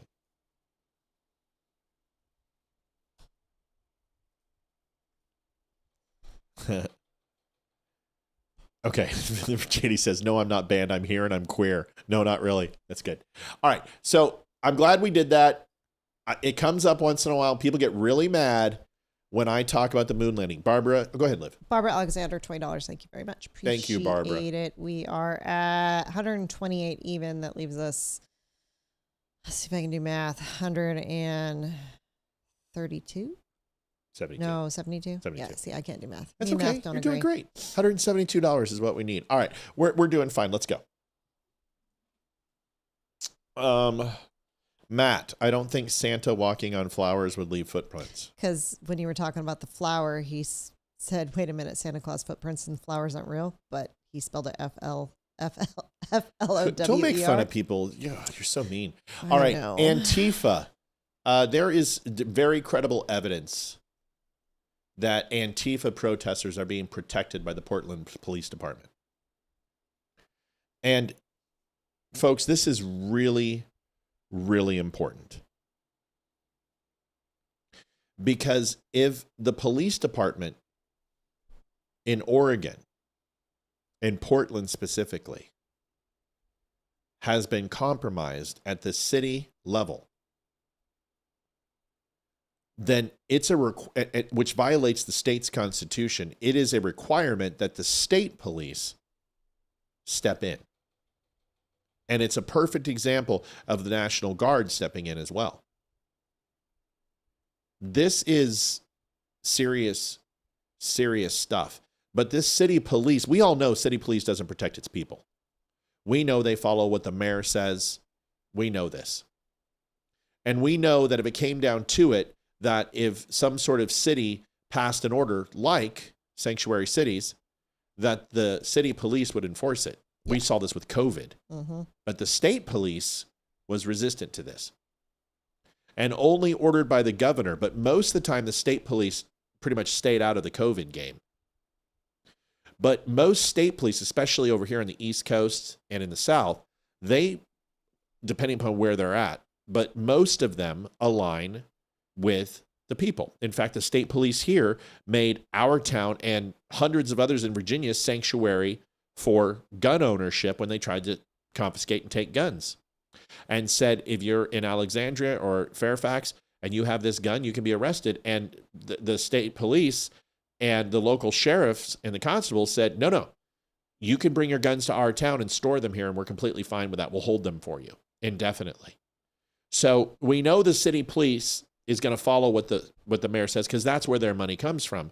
But when it comes to sheriffs and it comes to state police and highway patrol and such, those are state funded. So if a city is not acting in accordance with the state's constitution, they are obligated to regulate. Here is a video, and I've got a couple more showing you this, and tell me what you think. This isn't peaceful. Do you see any of these people being peaceful? I haven't called you. You called me a 3 times. I haven't called you a name, but I guarantee you're unemployed. I guarantee you're unemployed. I guarantee. Where do you work? And you're a liar. We don't have you can't make you leave. They're doing the same thing. This is a traffic violation. Oh, okay. This is a traffic violation. All right. Get it out of here. All right, Portland PD shutting this down. It's a traffic violation. Besides, you guys just standing here. I'm just asking you a question. I live here. Next. What are you guys doing? Do not interrupt me in a traffic stop. Get over there now. This isn't peaceful. So let me get this straight. So these people can stand at the road and block traffic, but this guy can't leave his vehicle there and get out and address them? Apparently not. I'm just confused at what's going on in Oregon and what they're thinking, because this is happening all the time. Yeah. Here is the Portland police literally just empathizing with Antifa and trying to please them. And these Antifa people are like, there's a pedophile over here, come get him. And they're taking orders from Antifa. That's scary. Yeah, this is crazy. Just watch this. And I want to get your thoughts on it. If I would have just gone past, I wouldn't have said anything. But when my attention gets called some, then I'll say, hey, here's what else we can do. Trauma's a motherfucker, man. You're such a victim. It's because our shit keeps getting swept. Our medical gear keeps getting swept. Illegally. By me? By who? Was I out here all day or no? This guy's side profile looks like Don Rickles. Act like you know what you're talking about. That's why I just asked who did it. I don't know. I was enforced by PPD. Oh, this guy over here, right there on the bike. That's her mother, and she's very, very, very upset. Please come over here. How in the world is that not more pressing? Shocker that you don't give a fuck about pedophiles because there's so many of you. Okay, so give me a second. Well, look, I wanted to be done with this, but all I'm getting is just flash. So you know what? Now I think we have to do something because I just wanted to go about Here to keep to people walk. safe because there's a child predator. I know we're going to go over there in a minute. I Yeah. can deal with one thing at a time. I'm sorry, but if you're gonna wait right here, there's literally a mother crying about a man assaulting her child. What are we waiting on? Do you not hear me in the microphone? What are we waiting on? So yeah, now I understand these are liaison officers, and I understand this is the progressive movement, but he is badged and armed. Is that not correct? Yes. And he is he would be engaging in a crime that was reported to take place. So even though a liaison officer is he not? And Tina, you can correct me. Is he not responsible to address and stop crime if it takes place? Let's finish the rest. But then if I jump him, I'm in the wrong, right? Yeah, he's armed. He's got a Glock on his hip. If you don't do your job and I jump him, I'm in the wrong. You fucking asshole! Telling people to be quiet. Fuck you! You can't suppress anybody's free speech. Fuck you! Fuck you! Fuck you! Just for a little bit. I'm obviously. Fuck you! Asking people to fucking limit their free speech. Fuck you! Make your line! Back everyone up if you want.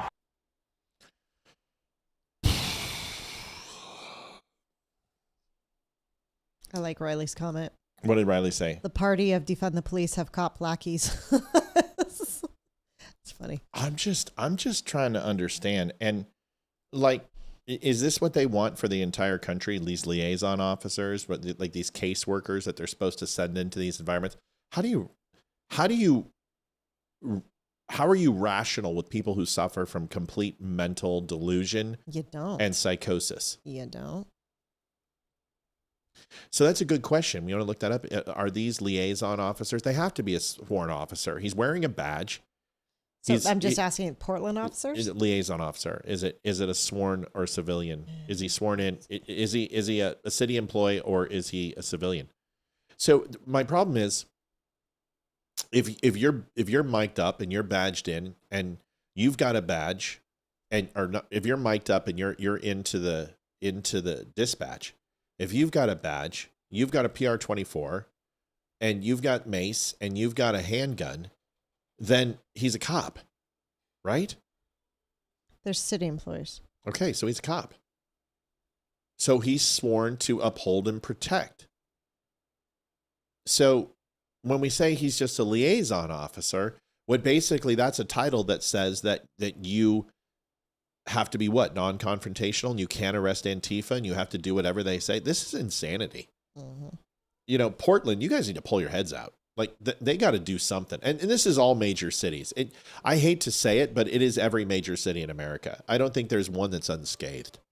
I think every major city in America has completely gone batshit. Yeah, I would agree with that. It's just insanity. I mean, these people need showers and they need to be off the street. I mean, what happened to vagrancy? What happened to loitering? If you're sitting on these streets and you're there day after day, arrest them. Just get them off the street. But I don't think that's what they want to do. It's the same thing in Berkeley, California. It's the same thing in Houston. They have no desire to hold these people accountable. All right, we got to take a break. When we get back, we'll turn on the minute clock. We're going to take 3 minutes, folks. We are 128 to goal. We want to try to hit that.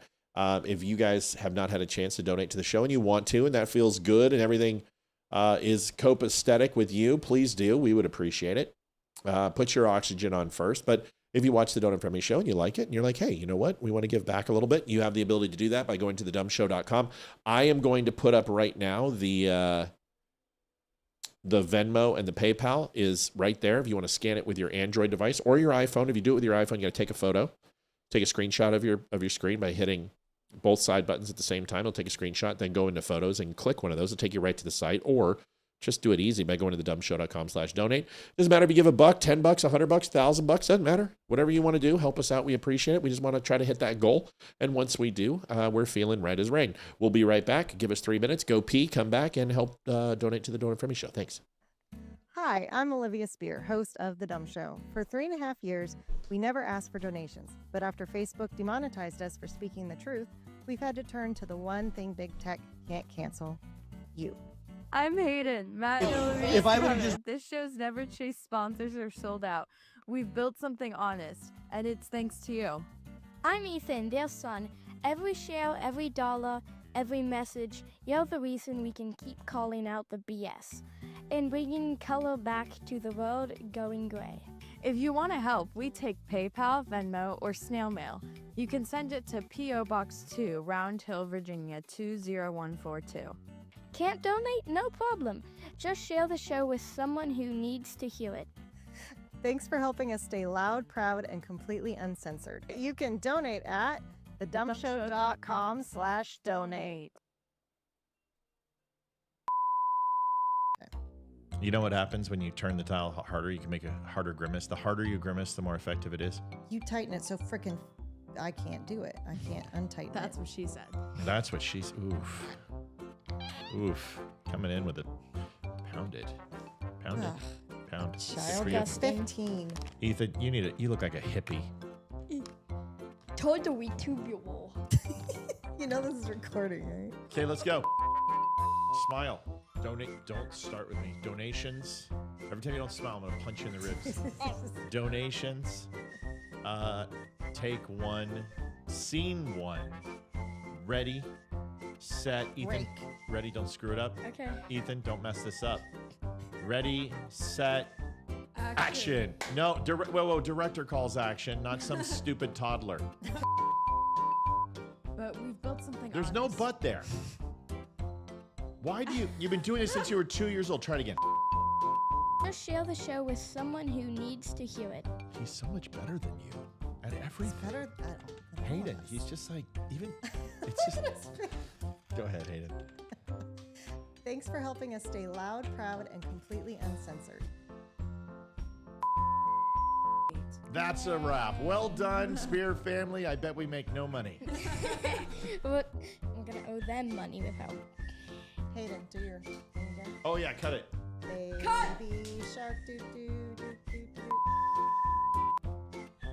Yes, thank you for your donations. We appreciate it, folks. It keeps the lights on. And yes, we make some money off of Facebook and some other places.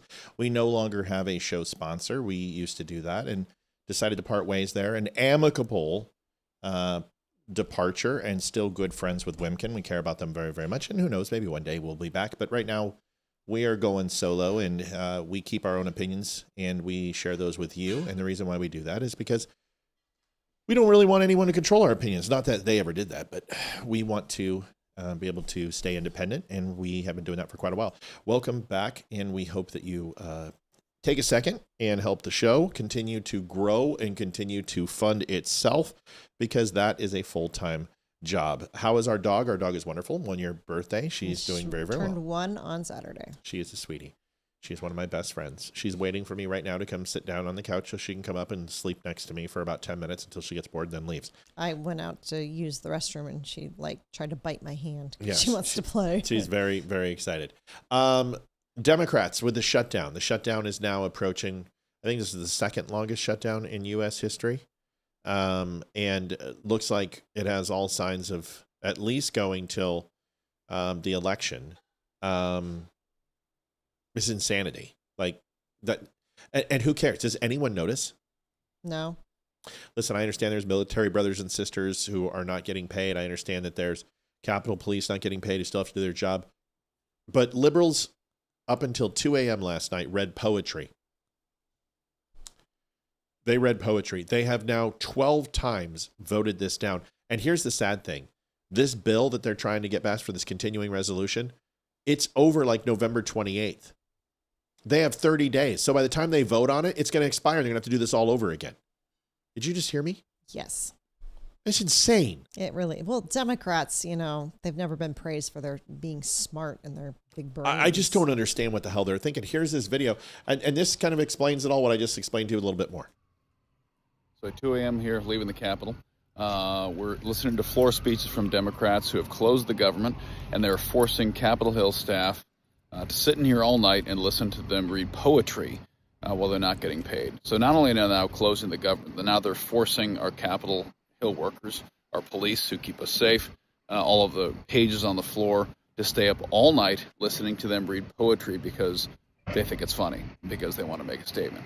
So not only are they not paying the government, now is the government closed, they are forcing all these good people in this building to stay up all night and listen to them read poetry. That's how ridiculous this shutdown has become. That's how ridiculous the stupid Schumer shutdown is.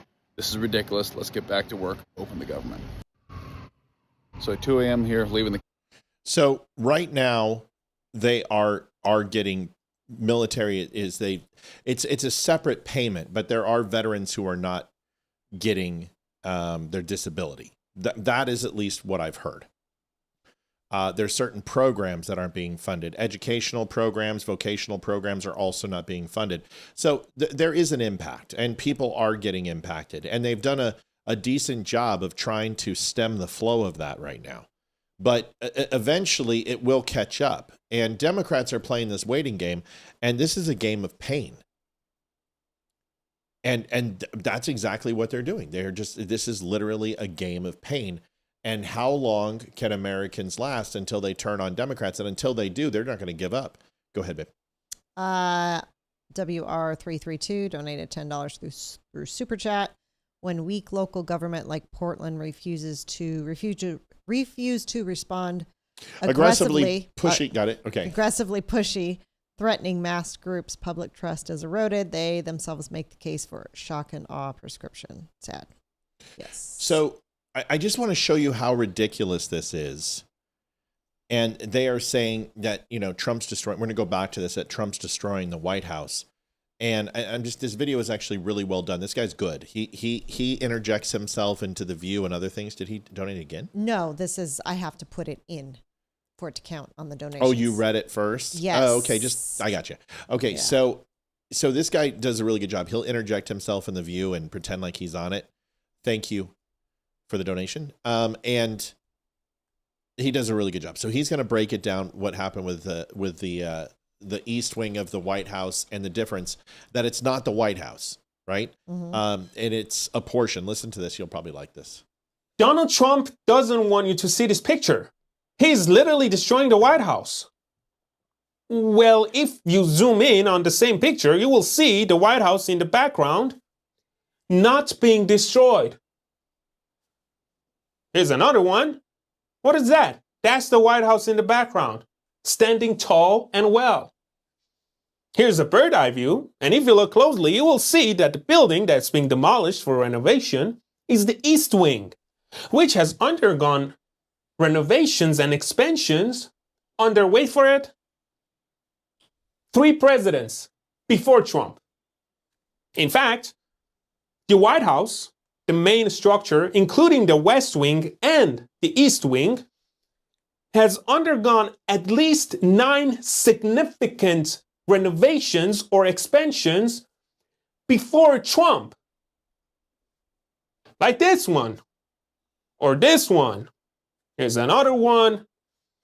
This one happened under Truman. Here's another one, here's another one. You can go on and on. Now, I hope this helps, but I bet it doesn't, because, as we all know, everything done by Trump is bad and never seen before.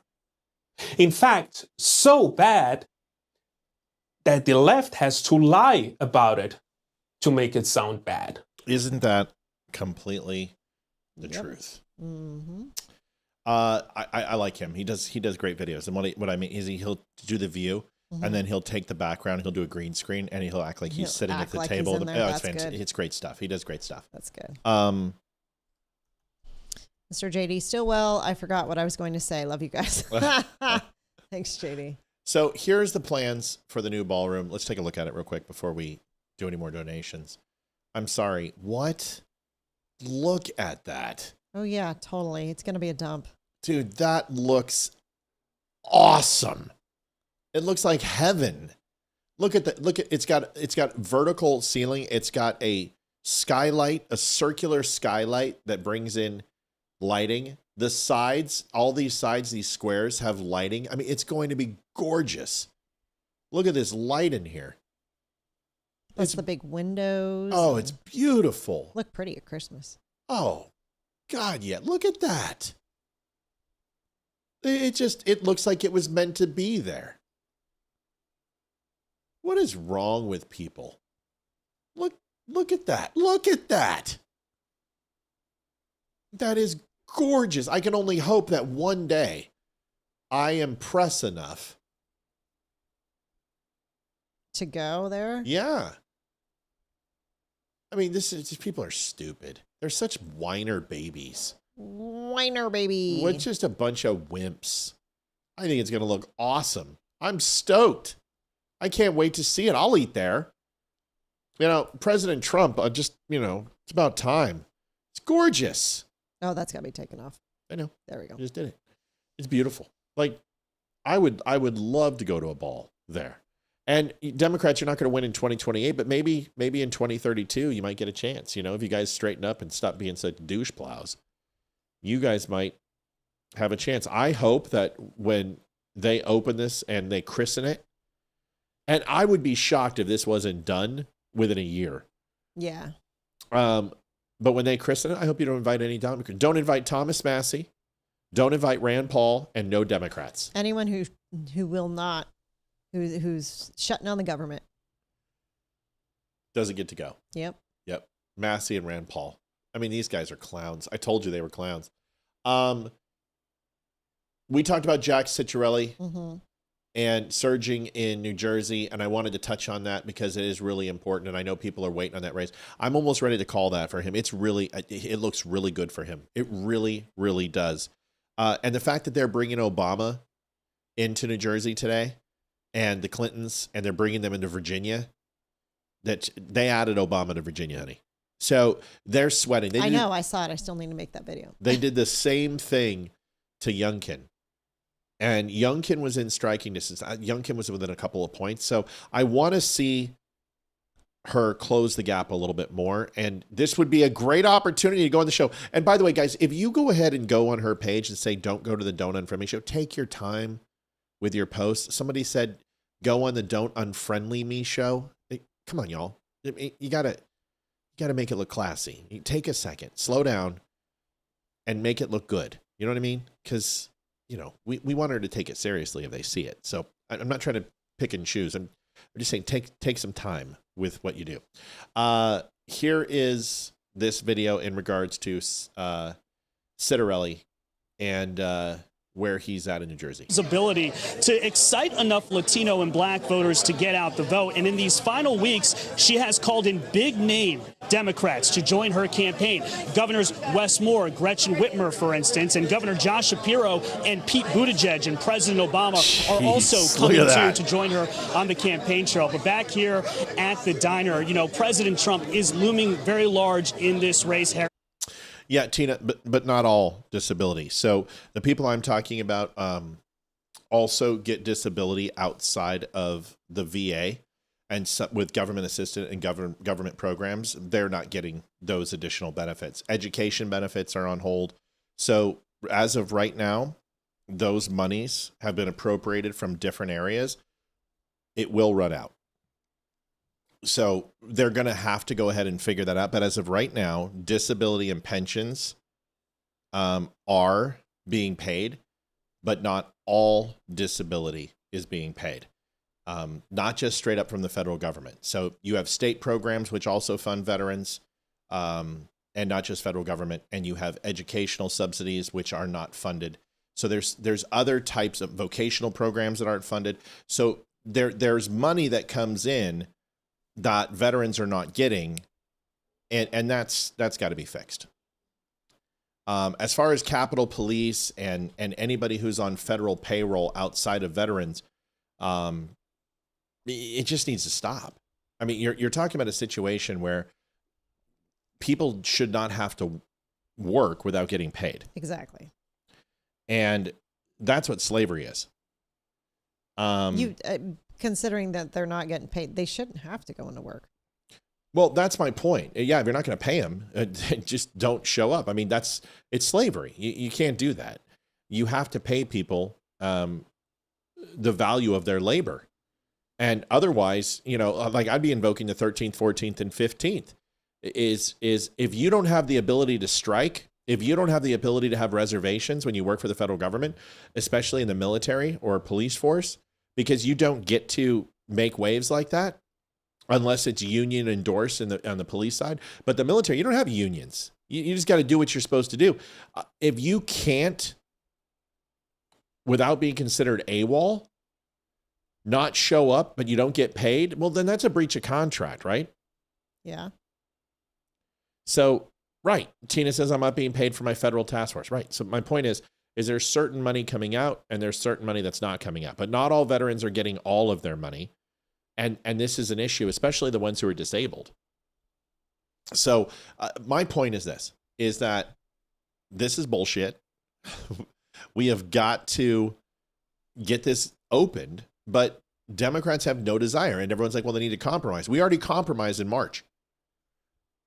We passed this budget CR, this clean resolution, continuing resolution under Biden, 13 times?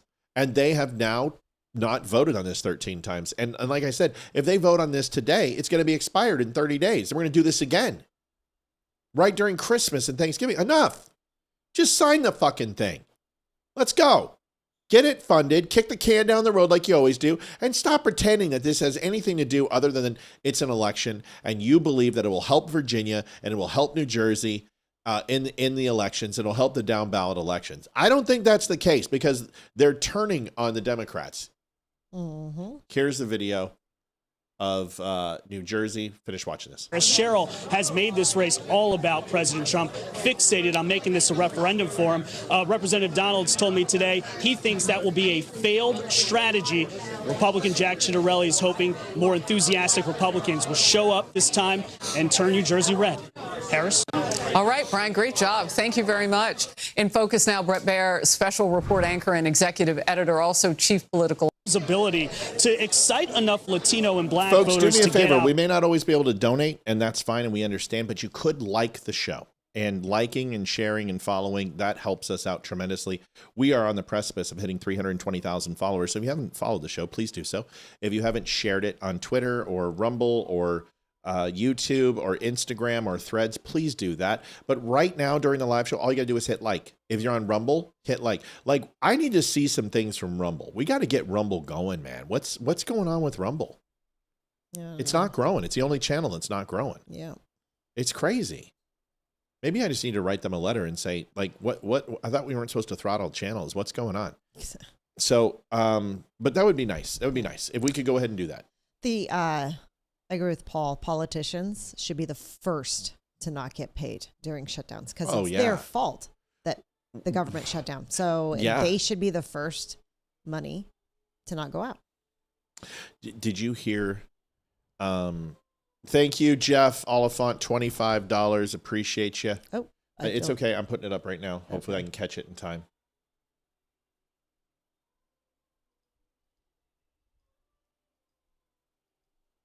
Here, I'll read the message. Hold on. This is weird. Wait 1 sec.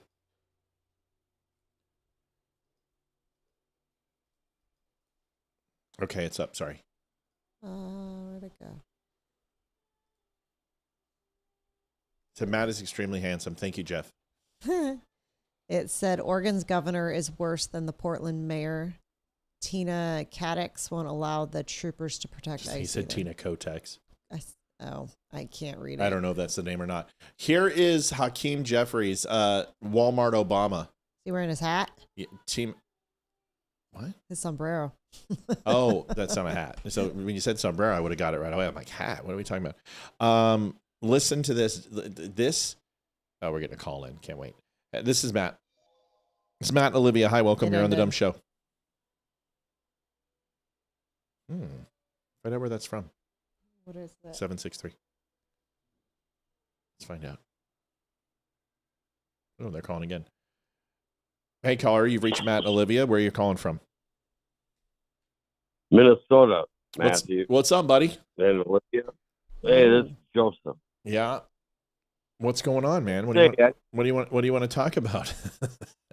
Well, it's just this shutdown. Yeah. I'll tell you what, local news, they call it a GOP shutdown. That's their headlines. Yeah. And, what's your feeling on that and why? I mean, are we going to or is the GOP going to get the blame for the shutdown? They're putting that narrative out that fault, Republicans' fault, the shutdown. Well, people that feel pain. I'll tell you, if you asked me 3 weeks ago, I would have told you it's going to hang around the Republicans' neck. But the longer this goes, the more they're putting it on Democrats. In fact, Trump's favorability has actually gone up. And in the shutdown in 2018, his favorability went down. Now, went down by 3 or 4 points. It's actually gone up a point. Now, people are like, it's only a point. That is huge in favorability. 1 point in favorability is a massive change, because what it's saying is you have people who are saying, I hate Trump, to I no longer hate Trump and he's growing on me. That is a massive switch, considering that it's pretty much baked into the pie how he is. I have that video, Joseph, and I'll show it to you in a few minutes. But I believe that the Democrat talking point is Trump is bad, and they're not doing anything that is remotely realistic. Let's play this. I don't even know if you can hear this. Can you hear this? Take a listen. Can you just speak to some of the programs that Democrats want funding for in the 1.5? Can you hear that, Joseph? No. All right, jump off. Let me play it and watch this, because I think this is going to answer your question. Is that cool? Oh, one more quick question. Go. There was something about 60 days. So after 61 days, the government employees that are furloughed or whatever, is he able to just, let's just say they're just departments that we don't really need. Is he able to just... I don't know. I haven't worked for the federal government long enough, but I'm sure that sounds pretty much right to me. Okay. But the repercussions of that would be devastating. You know what I mean? Yeah. Republicans don't need to use this as a firing tool. Donald Trump has pretty much had carte blanche to cut the federal government, and he's been doing it nonstop. And the SCOTUS and the state's constitutions, where there's been challenges to these rulings by federal judges, have been overruled. So he doesn't need the shutdown to cut positions, and he should continue to cut positions that he thinks are dwelling on the overall resources of the federal government. But I would not use this shutdown as a choose your own adventure cleave of federal employees. I think that's a stupid thing to do. That's my gut. I so too. Anyways, you play the clip, and nice to talk to you again. You got it, Joseph. It's good to hear from you, man. All right. And I didn't call you Frank, so you can't get mad at me. All right. I haven't heard from Frank. Frank hasn't called in a while. Where is Frank? Well, he was on Monday. He's just on tonight. Yeah, he's on tonight. All right. Well, hopefully he'll be back. Mel's not on either, so that's like it's weird. All right. Thanks, Joseph. Love you, buddy. Talk to you. Bye. I have a question. Love you. Yeah, go. So the government workers that are not getting paid right now, do they get back pay once the government opens They're up? supposed to. Yeah. Okay. Yeah. But I believe that if they shut down the government, I know this isn't popular. Don't do this now. But the next time they do this, they need to put a law in that no employees are back paid, because then it's going to make them really think twice about locking it down. Right now, all you're asking is, hey, I need you to sweat for 2 weeks or 3 weeks. The longer this goes, the more pain this creates, the more pain it creates, the more these voters are going to turn against Democrats. Here is Hakeem, Walmart, Temu, Obama. And this is glorious. I think this reporter just absolutely decimates him. Folks, $173. We have to put up the goal tonight, because we're not going to make it. We've got 7 minutes. Here, I'll put this in. Okay, yeah, please. We need every penny right now. We're getting hammered. This happened last night. It just must be kind of tight right now, and we understand that. Paul Rivera, all I can do at the moment. Come on, dummies. Every buck helps. Thank you so much, Paul. It's okay. We appreciate it. Anything helps. We've got 7 minutes to hit goal. We might have to extend it a little bit, but I'll be honest with you, I can't keep going past 9 o'clock, folks. We're going to have to tighten it up, and that's just the way it is. Here is the video. Can you just speak to some of the programs that Democrats want funding for in the $1.5 trillion list of demands? We've heard things like... Edmund Estrada has come. I've been waiting for someone like this. It says, don't you all have some children to groom or some person that disagrees with you all to assassinate? I'm confused. So let's make sure we walk through this. Thank you, go Isaac. Ahead. VA and VA hospitals should never have funding issues. How can the Democrats think this is good for them? They want $200 billion in healthcare directed at aliens, $10 million for climate resilience, and Honduras and LGBTQ democracy grants in the Western Balkans. Yes, I'm just going to put up. Again. Put that up real quick. So Edmund, I'm a little confused. Do you think we're Democrats? Because that doesn't make any sense. When you say about grooming kids, how are Republicans grooming kids? Can you walk me through it? Grooming in a sexual nature, grooming in a transitional nature, in chemical castration, in lopping off body parts. You got the wrong party, Jack. And then talking about the same person that disagrees with you to assassinate. Charlie Kirk was a Republican. He was a conservative. Charlie Kirk was someone who we really admired and cared for. Who are we assassinating as Republicans? Can you please walk me through which political leader has been assassinated by a Republican? Because you can go out through history, and I can name pretty much all 14 relevant assassinations from political figures, celebrities, rock stars, authors, and they've all been murdered by Democrats. Can you please name one that was killed by a Republican? I'd really appreciate it if you'd walk me through that. Even Steve Scalise was shot by a Bernie Sanders supporter, and we all know he's a socialist, but he still qualifies as a Democrat. What are you talking about, dude? Because Bernie says he's a Democrat. Confusing. Get your shit straight real quick, and then let us know when you're done. And we'd love to hear what your thoughts are. Here it is. $13.4 million for civic engagement in Zimbabwe, $3.9 million for LGBTQ democracy grants in the Balkans, things like this. You guys say this is about saving healthcare, but how do these pet projects fit we have no idea what you're talking about or what Republican extremists fed you those talking points. But the reality is Estrada. What we are doing is defending the healthcare of the American people. Yeah, we do want to restore the fact that the largest cut to Medicaid in American history has been visited upon the American people by Donald Trump and Republicans, even though they promised to love and cherish Medicaid. But instead of doing that, they cut about $1 trillion from Medicaid. And as a result of that fact, hospitals, nursing homes, and community-based health centers are closing all across the country, including in Republican states like Georgia, like Alabama, and Republican states all across the country. And Republicans have visited the largest cut to Medicaid in American history on their own people. That's what we want to restore.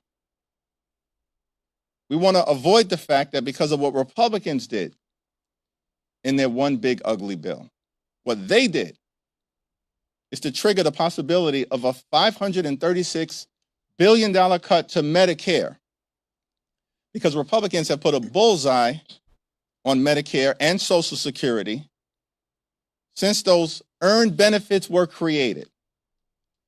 And yet we have a problem with the fact that Republicans want to devastate the Medicare of the American people. And why did they do that? Why did they cut Medicaid by almost $1 trillion? Because they want to reward their billionaire donors with massive tax breaks. Oh, my God. And they made those massive tax breaks permanent. While at the same time, can't even be bothered to extend Affordable Care Act tax credits for working class Americans who are Walmart Obama about to experience dramatically increased premiums, copays, and deductibles. The American people know. No, they don't. That Democrats. Listen, can I ask a question, Libby? Sure. I want to ask you a question. If Obamacare is so fucking affordable, why do we have to subsidize it? Okay. Can I say something in return? Sure. Obamacare is not affordable. I knew this was going to piss her off. Are you freaking serious? I spent 7 months researching insurance, like going over everything. And the first person I talked to tried to sell me on it. It was like, oh, blah, blah, blah, blah, blah, blah, blah. And I'm like, okay, this sounds good. Until I got into the meat and potatoes of it. It's not freaking affordable. Not at all.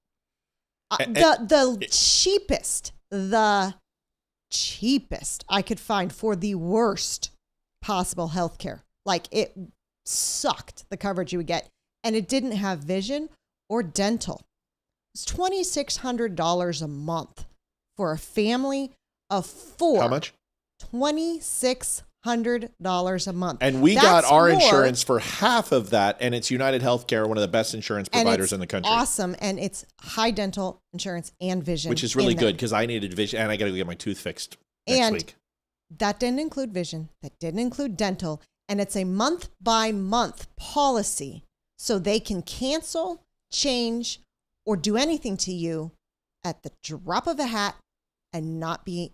We got so lucky with our insurance. Do you know how lucky we got? Yes. There's a reason why it took me so long, because I had to find an insurance It took her person. like 6 months to find decent. I mean, this isn't decent. This is as good as insurance that I had at Apple and at Comcast, and it's 3 times as much because I was paying like. Well, no, that's not true. Because we don't have a company that's paying. Right, but it doesn't matter for independent contractors like myself and Olivia.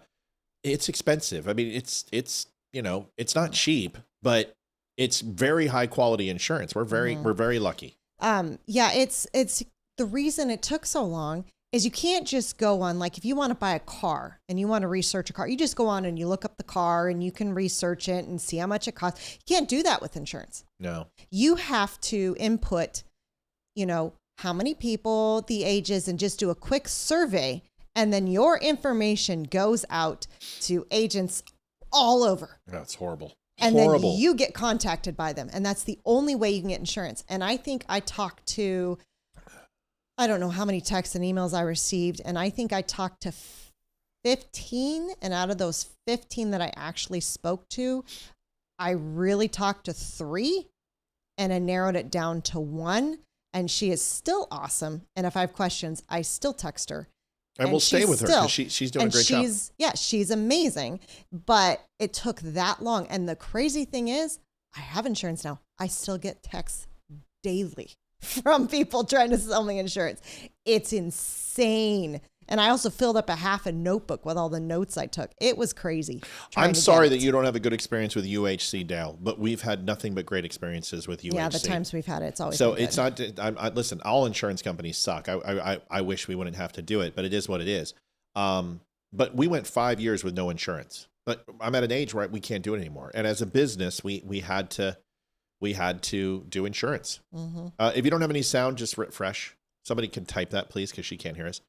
But I've just never had a problem with the UHC, and I'm so sorry.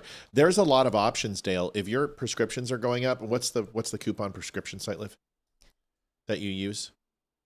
Oh, GoodRx. GoodRx.com. If you go there, put your prescription in. They have coupons that we lived off of for like 5 years that got our prescriptions at like 10%, 20% of the cost. And the other thing is, like, the pharmacy we go to no longer works with GoodRx, but they've got their own program that they use for people without insurance. So yeah, the prescriptions are not as cheap when you have insurance, but one of the prescriptions we have for a 90-day supply is $468. We pay like 70 something for it with that was before insurance. That was with their savings program. So you're still going to save a little bit, but yeah. Donald, not Donald, Dale, if you need help with that, let me know.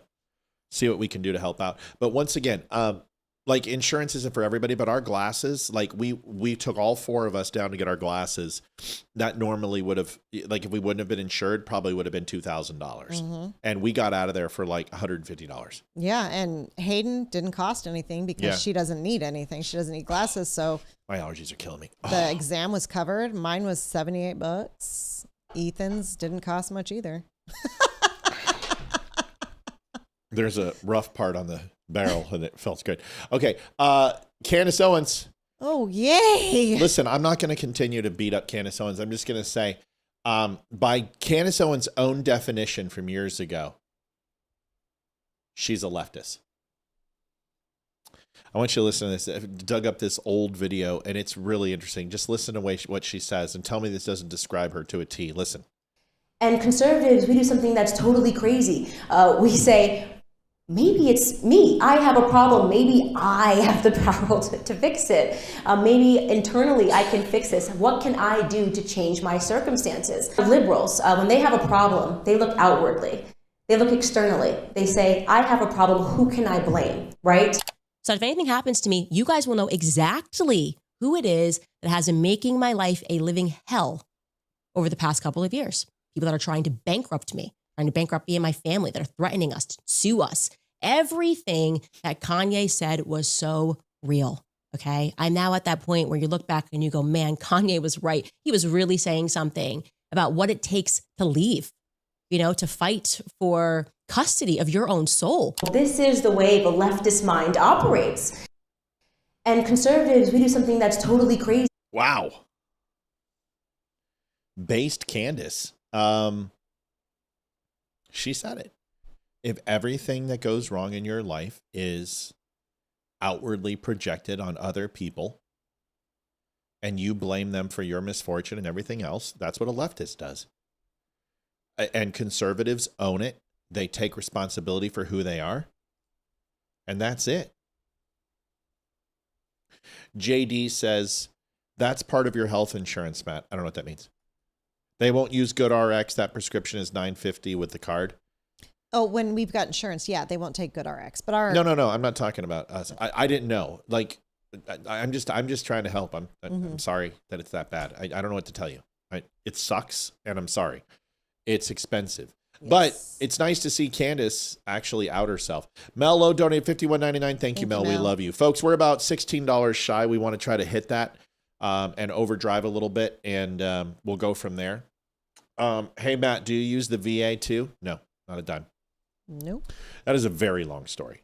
Very long. So we went through a very long, like a 3,000-page appeal with the VA.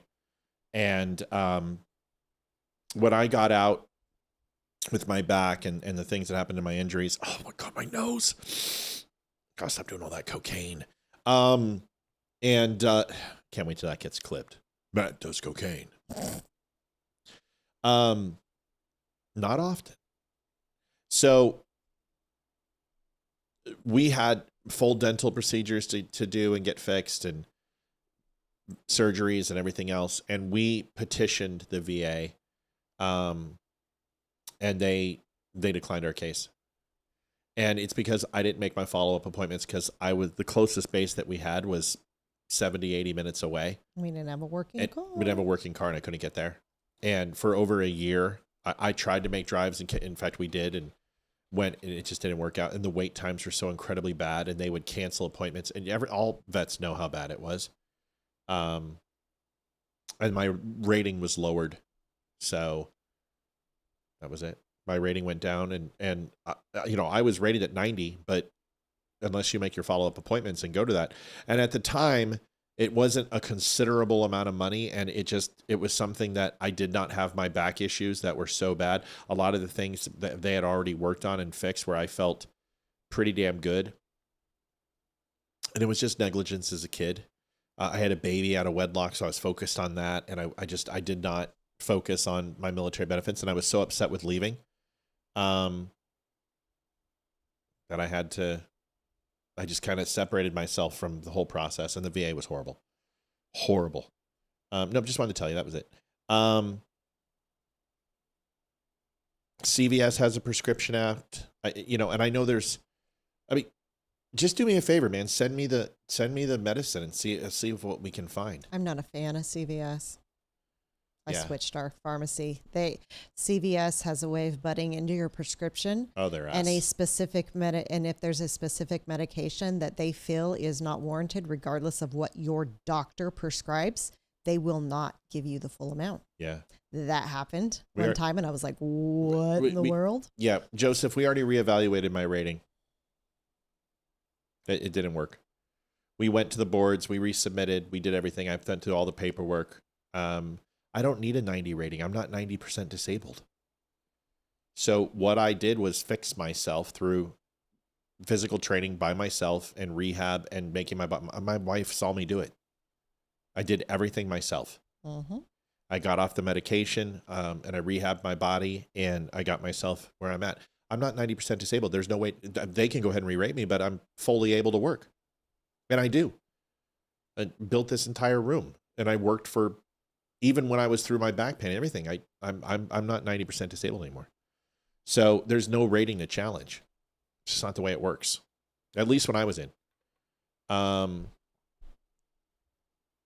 Okay, so last video, Super Chat, $5. My brother, a 10-year combat vet, Battle of Fallujah. We got out in 2006 and 7, waited almost 15 years to go back to the VA because of ineffectiveness. Same thing. We all were like that. I mean, you take a look from 95 till 2015, it was shit. It was just shit. It was horrible. And it hasn't gotten much better. Thank you for donation, brother. Appreciate you. Call the maker of the drug. Yeah, that's a way to do it too. Maybe I can help. I mean, maybe there's a generic brand. I don't know. That's horrible. That's horrible. I just haven't had a bad problem with United Healthcare. I have not. I just haven't had a problem. But once again, when I get older, maybe I will. I've just had UHC in the corporate world my whole life, and it's always taken care of me. But that doesn't mean that I'm saying your stories aren't real. I believe you. I believe you. Insurance companies are scumbags, all of them. I'm not saying UHC is they're good people. Okay, this is an interesting one. Tim Pool is going to put Nick Fuentes on. Do you know how bad? I know where they pick up, and I know the hotel that they put up their guests in. Do you know how bad I want to go to that hotel? Would you really do it? Yeah. To talk to Nick? Yeah. Because I'd say, Nick, when you're done with Tim, I'd love to have you on. Just from somebody who has went after Nick pretty hard in the past, I would really like to talk to him. Because he's mainstream now, and he's getting bigger, and he's having to clean up his mouth, but he's still the same way he was. But I would really like to, and they're giving Tim Pool a bunch of shit for platforming him. I think that's the most ridiculous. I will platform any human being as long as they are not liars. As long as they don't deceive and manipulate, and completely just like Jake Shields, just a complete National Enquirer type guy. And I can't stand people who do that. But this is what Tim was talking about. And then, folks, we got to go. We are, how much are we at? $11? Yep. Yep. $10 away. $10 away from hitting goal. Would love to crush that. Yep. I saw Patrick Bet David had him on. Yep. Here it is. Funny how the Fuentes thing is so triggering to so many people on the right. Well, I think it confirms a lot of people's preconceived notions about getting the phone call and, gatekeeping this show. No. People on the right are attacking me for booking Nick Fuentes. Yeah. Platforming, so-called. Yes. What do you think of that attack? You've always had controversial people on. It's not new. Like, I don't know why people are upset. Well, I don't think we've had leftists who have advocated child sex changes on the show. I don't think Tim's introducing the idea of Nick to people. Nick is already mainstream as far as I'm concerned. Right. People are very well aware of who he is, and I don't think Tim would be adding much to that by having him on, if anything. Yeah. The funny thing is, back in the day, we had been talking with when Cassandra was doing booking about having Nick on, and I was just like, they'll ban the show in 2 seconds, so we need to find it's got to be something particularly news relevant we can have him on for that makes it harder for them to remove. And so that was kind of the idea. And then I guess he got offended by the idea or whatever, because it's like the stupidest thing in the world where it's like, Tim, why don't you burn your show down? Why don't you hey, you should have on someone that YouTube is going to ban your show for. It's like, why? We're trying to have the conversation with Nick, and we're trying to navigate censorship. He too is trying to navigate, and we're trying to figure out how to do it. So now YouTube's basically lifted all these restrictions, and now there's nothing to worry about at all. So we were like, yeah, Nick, come on the show whenever you want. We consistently invite crackpot psychopath leftists all the time. Nick is the least of I would actually argue, in terms of opinion, Nick is substantially less controversial than any one of these leftists that's arguing children should have sex changes. And we've had 4 or 5 of these leftists on who are like, abortion until 9 months. Like Matt Bender's a good example. He wants abortion until 9 months. And I'm like, has Nick said anything anywhere near extreme as that? I will say this, though. I don't even really know what Nick actually believes, because I feel like every time he says something, it's layered underneath so much irony that there's no actual real belief or pitch or idea it that's changes. happening here. It changes every month. And then there's like the No, I way he think they- defends what he says. I think they pull clips out of context from his show, and his show is watched by he's got a core audience that is not massively mainstream. He's getting a lot more attention as of recent, and because of this, it makes him an easy target for taking clips of him out of context and then installing views for him, which makes it See, this is Tim just stroking Nick's ego to get him on, and this is why this is why Tim Pool bothers me sometimes, and I'll just say it. I'll probably never go on Tim's show because it doesn't seem like Tim is interested in listening to his guests. It seems like Tim is just interested in saying what Tim wants to say. Some people say the same thing about me. I don't think anyone has ever watched an interview of me with my guests could possibly say that. A lot of people bust my nuts for Olivia, but Olivia is doing 14 million things. She's helping run the show. She's controlling 5 different chats and 6 different chats and handling donations and trying to watch for trolls and trying to also do research for the show. But we're pretty good with our guests. I think Tim is just running cover for Nick right there because Nick is absolutely inconsistent in what he says. Absolutely inconsistent. Go ahead, Libby. Joseph Hillstrom, nice call. Thank you, Matt and Olivia. Thank you for calling. Joseph, in. I'm sorry it was Appreciate quick, but I do appreciate you. I do want to You get have to to actually one know of the what he clips. thinks. But I think Tim is absolutely incorrect when he says Nick is, just clipped out of context. Not when he's dropping N-bombs, not when he's essentially, lambasting Jews with conspiracy theories and blood libel and shit like that. And give me a break. When he denigrates women and stuff, yes, it's funny, and he does it in a humorous way. I don't think Nick Fuentes is relevant as Nick Fuentes used to be because now there are so many anti-Jew clones out there that Nick's kind of become normalized, that it's okay. Like his shit is not so far frickin' to the right where people are like, oh my God, I can't believe he said that, because you got Jake Shields and Stu Peters and Dave Smith and others who just, and Candace Owens, who hate Jews. Openly, very, very clearly. I think it's great. I think it's awesome that Nick's going on. Good for him. Nick deserves the success that he gets. The thing that people need to understand is that Nick Fuentes may not be Charlie Kirk, but Nick Fuentes is as influential to a lot of people as Charlie Kirk was. Not the number. I mean, Kirk talked to millions and millions. Nick Fuentes talks to millions. And although his context I don't agree with, and the things that he says I don't agree with, he still has a very high level of skill that I admire. He's very smart. I'm very much in Patrick Bet-David's corner on this, and I've always at least respected his ability to be very, very convincing and very kind. And he can be. He's not what you think. So I'm with Tim on that. But as far as him, like, you're taking him out of context. No, dude, he hates Jews. Like, you can say he doesn't, but he does. But he dislikes Jews. He doesn't hate them. And he believes that we should be America first and foremost, and anyone else is second. But he's not Christian-like. When people are like, oh, he's a total Christian, and he's totally, like, caring. No, he's not.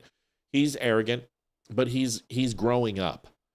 And when he's 35, I've always said this about Nick. You heard me say it. When he's 35, I'm excited to see who he's going to be, because I think he could be a very powerful voice if he could get through the National Enquirer bullshit when it comes to Jews and America First. You don't have to destroy another group of people to be America First. And he doesn't tear the Jews down as much. He's actually demonstrated some respect for Ben Shapiro. He actually has demonstrated some respect for what Israel is and who they are and this a success they've achieved. And I think his stories are not dissimilar. He's been persecuted by a very large group of people, and it's very similar to what the Jews have gone through. So maybe Nick is just seeing the light a little bit, that it's not necessarily about what you wear or what you look like, but it's how people treat you that's important. And if he could discover that, dare I say that he could actually be influential in a good way. So. I happen to agree with America First, but you don't have to hate nationality of people, right? Because you feel that way. That's right. I understand it's, but does he hate Ukrainians too? Because we've sent more money to Ukraine than we have Israel. Yeah. So does he hate Ukrainians just as much as he does? Jews? He's not hate. He doesn't hate Jews. I think he is very anti-Semitic, but that doesn't mean I'm anti-Muslim when it comes to Muslim extremists and jihadists. I can't stand those people.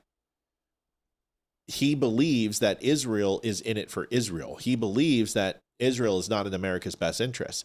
He doesn't believe that ancient Judea and Sumeria are the Jews of today, that the Anasazi Jews are different than the bloodline that was in Judea, Sumeria, old Israel of biblical times. And he separates the two, and he believes that the Israeli government is truly bad. He believes that Hollywood is run by Jews, the porn industry is run by Jews, the banks are run by Jews. And this is not untrue that Jewish influence inside celebrity Hollywood and the news media is extremely strong, but it's not just that. Because if Israel was as powerful and this mechanized marketing machine that just had global domination, then literally everybody wouldn't be trying to destroy them. Wouldn't that be? They're pretty bad at it, don't you think? If Jews are so tied into everything and run our government, they're pretty shitty at it. Considering how many people, I mean, look at these Palestine protests, all these Hamas supporters, wouldn't they literally be shut down because the government does the bidding of Israel? Yeah. Wouldn't have Israel taken out Tucker Carlson and Candace Owens? They're doing that themselves. So I want to keep things in perspective. I can find value in everybody. I would love to talk to Nick. People have asked me, who do you want to interview? I would love if Nick Fuentes was sitting right here, because I would love to have that conversation with him, because I think people treat him like he's a piece of shit. And when you do that to somebody who's a garbage in, garbage out, like I am, he's just going to give it right back to you. And I think he says things and does things to people who try to hurt him and takes it to the next level. But I've seen him be very cordial. And I think he'll be very cordial to Tim Pool. But if Tim Pool tries to steamroll Nick Fuentes, Nick will let him. And then Nick will go back and cook him. And he did that with Candace. He was very polite and cordial to Candace, but then she started treating him like a piece of shit, and he went back on his cast and he destroyed her. Just absolutely destroyed Candace. Tim should be careful. Where if you're going to be sincere, you better be. You should be. Because if you don't, Nick's going to make you pay. And he's really good at it. So I've been showing you guys a long time Nick's stuff, and I call him out when he's full of shit, and I give him kudos when he doesn't. I would love to go to the hotel and say, what's up? I know he also has security now, and there is a lot of protection around him because he had someone come to his door to kill him. And go ahead, Liv. All right. Oh, Bobby Richardson, thank you. Hope this helps. Thank you, Bobby. It does help. Thanks for completing our goal. Yes. But, Nick is, it's dangerous for Nick to go around, and for him to come out to West Virginia, it's dangerous. It really is. Want to show you guys one more video. And, I had a bunch tonight. I'm going to play these tomorrow. And then I got to get to Olivia's. Do you want to do them Friday, baby? Mm-hmm. There's so many things. It's just, there's so many things going on. I thought this video was awesome. This girl, I thought this was cool. She's Jerry Mister. Thank you for following. Now, people are like, oh, Matt loves Nick Fuentes. That's not what I said. I think Tim Pool should listen to Nick and have a really good conversation and be sincere. I think Tim Pool needs to demonstrate a level of professionalism and let Tim talk and challenge him when he needs to be challenged. But Tim is not the resident expert on what Nick talks about. And that's where I get frustrated with people who try to combat with Nick when he's an expert on a multifaceted group of topics. And if you don't ask questions, he's going to own you. I like to ask questions, and that's how I expose people for surface level thinking. Anyway, this is just kind of a funny video. It's kind of funny. Just watch it. It's on your own merit. Here it is. Okay, I posted a video about men not liking me, and the comment section is just absolutely frying me at the moment. But the amount of people that brought up my nose ring is wild. And then someone said I look like a Democrat because of the nose ring. So I'm taking it out.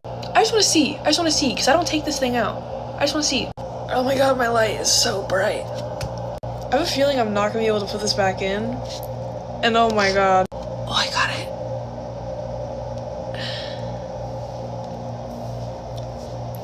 Oh, fuck, I like it. God. Sorry. Bad reaction. Bad reaction. I like the no nose ring. Oh my god, I never thought I'd say that. I can itch my nose. I still have that though. Ha. That's funny. It's a good video, right? If men don't like you, just speaking as a man, it's because they're intimidated by you. She's plenty pretty enough, seems to have a good sense of humor and smart enough. Most of the time, it's not going to be something aesthetic, but people often ask me how I got Olivia. And they go, your wife is gorgeous. She's beautiful. She's the foot rub. No, I got Olivia because I was confident and I wasn't afraid to put her on a pedestal, but not because of my intimidation or insecurity. And I was able to not allow her beauty to control the courtship. And I, although she was the most beautiful woman I had ever seen in my life, and when I saw her, I was completely mesmerized. I was able to keep it at arm's length and pursue and with confidence and retreat also with confidence. And when I felt her not being receptive, I left. Or when I felt that she was receptive, I also left. So I don't know. I think confidence is important. And I think she looks great without a nose ring. But I also think that if someone is so shallow that they can't stand you having a nose ring, then maybe they're not the right person for you. What are your thoughts, honey? I think, honestly, the person that's meant for you is going to like you for you and love you for you, not for the person that they want you to be. Right. And that's what I'm trying to teach Hayden and Ethan, is if friends come in and they try to change who you are, or a boyfriend or a girlfriend comes in, and no matter how much you like them, I can't see. If they try to change who you are, then they're not for you. You know, if somebody tried to come in and convince Hayden that theater was not cool, right, then yeah, that guy's not for her. Right. Or right. Ethan, that sports are stupid. You shouldn't watch sports. Then that's not the girl for him. That person is out there for you, and it may take you a while to find him or her, but when you find him or her, that person is going to love you for you and nothing else. And you know, people are like, well, I think that the nose ring is a complete turnoff. Right. But some people think big butts are a turnoff. Some people think small boobs are a turnoff. So that's just your personality, but that's not their fault. That's yours. My daughter wants a nose ring, and I told her not only no, but fuck no. When you're 18, you can get it, but not anytime sooner. She got her second piercing in her ear, and I said, that's about all you're going to get. That's about it. That's it. That's what you're going to get. And why? Well, because I said so. And those are my rules. And I don't have to tell you why. But it's okay to be attracted to somebody who has big butt or small butt, or they're just not your person. It's not your person. So if they have a nose ring, that's your thing, not theirs. So don't look at. Some people don't like me because I have tattoos. I don't care. So I agree with her. I think if she wants to keep it, keep it. But she likes it better without it, great. Then if that gives her the confidence, then wonderful. But you better be approachable. Otherwise, you're still going to be single, because you got to learn that your beauty is intimidating to guys. It really is. And a lot of men can't have the confidence to court a girl. And I've just always been an arrogant dick. I've always been arrogant, and I've always been the most confident guy in the room. It's just what I do. It's just how I am. Best thing I ever got from my mentor was, Matt, you can steal the oxygen out of the room. And that gives you a lot of air to talk, but it also gives you a lot of ability to suffocate everyone inside. Truer words have never been spoken. And my ability to steal the air out of a room cost me positions and cost me careers. And when I learned that I could control that, it propelled my career and put me in great positions. So that's it. Keep the nose ring. I don't care. You know what I mean? And she looks great with it. She looks great without it. I don't judge people based upon facial jewelry or tattoos. That's it. I think one of the most beautiful women on the planet, some women on the planet have sleeves.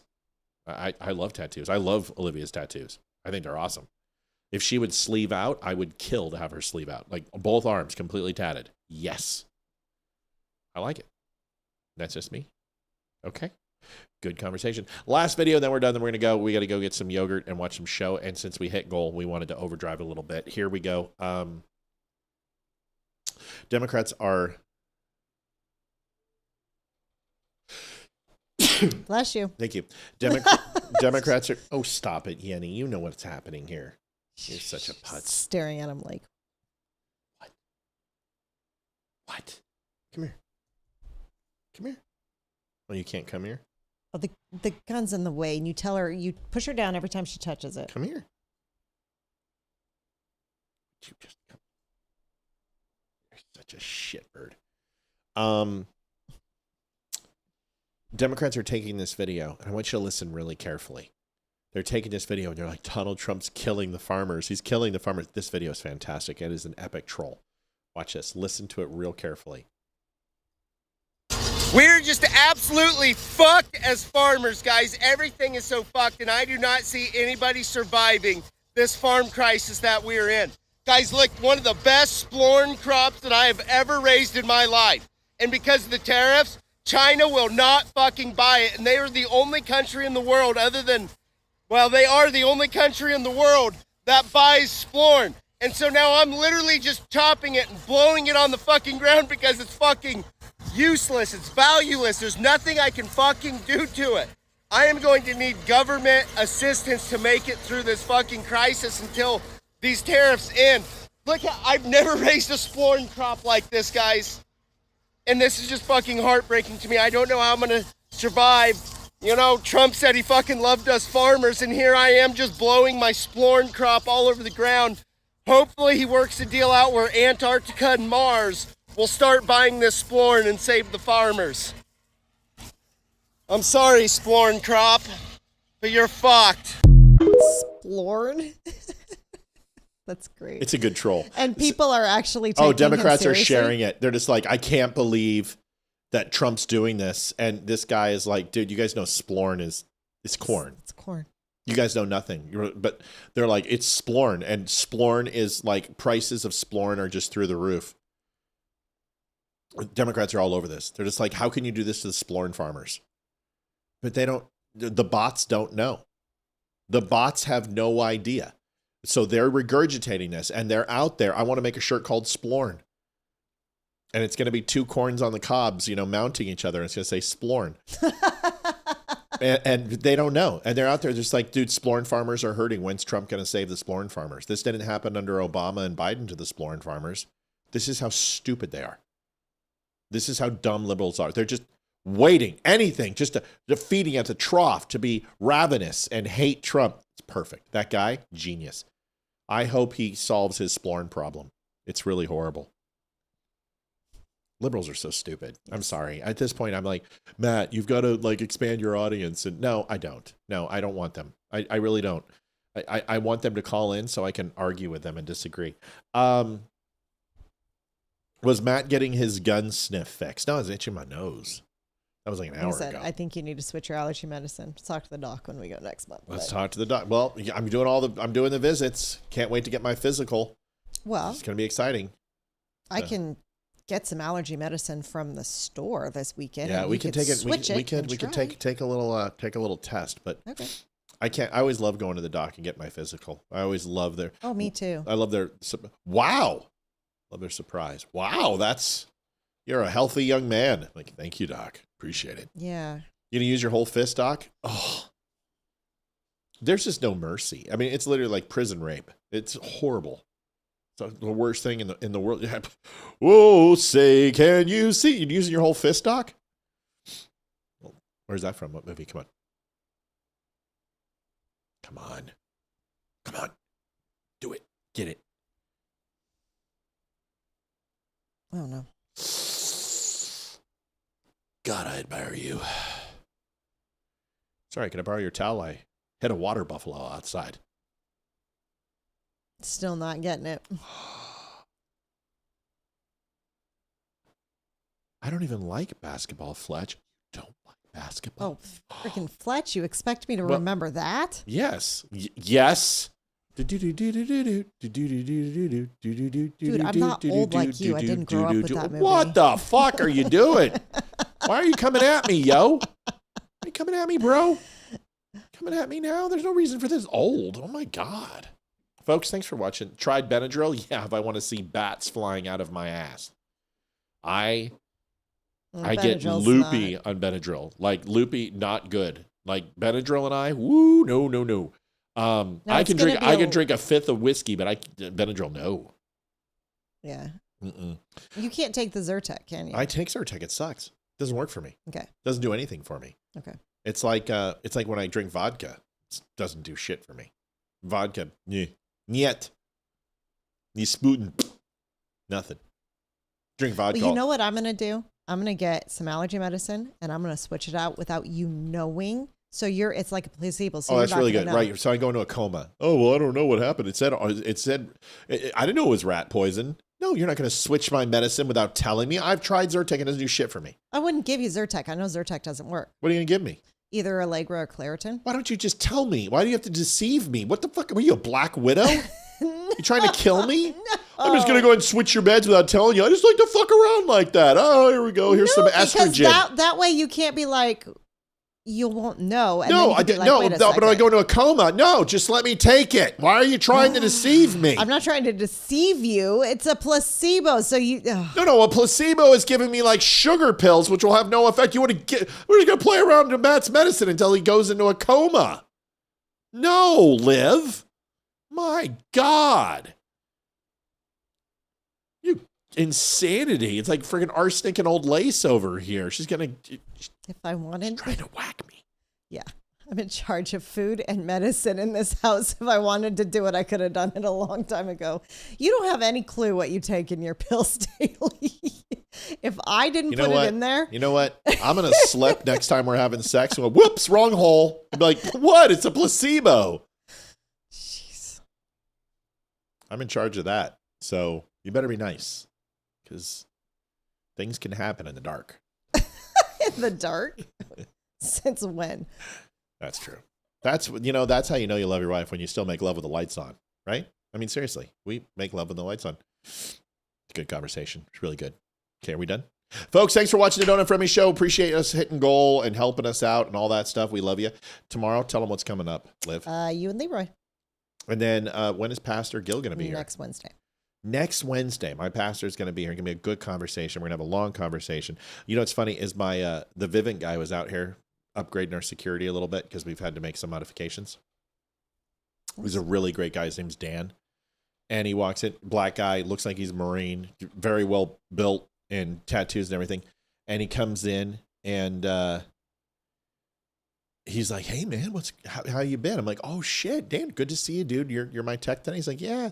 And he looks over at the office. He's like, did you stop the podcast, man? He's like, I said, oh no. And I opened up. I remember him. And I open up the door and he's like, holy, this is awesome. This is like better than Sean Ryan's place. This is amazing. And he was so stoked to see it. So, all right, everybody, we appreciate you. We love you. Thanks for watching the Don't Unfriend Me Show. See you tomorrow night at 7 o'clock. Have a good night. Talk to you then. Y'all. Good night. Adjusting transmitter output. This is the Don't Unfriend Me Show with your hosts, Matt, Leroy, Amy, and Olivia. Geopolitics, military analysis, and election coverage. Coming to you live on all major social media channels at The Dumb Show. Joseph says night, keep the butthole tight. Honest, direct, unfiltered. We can agree, we can disagree. Just don't unfriend me.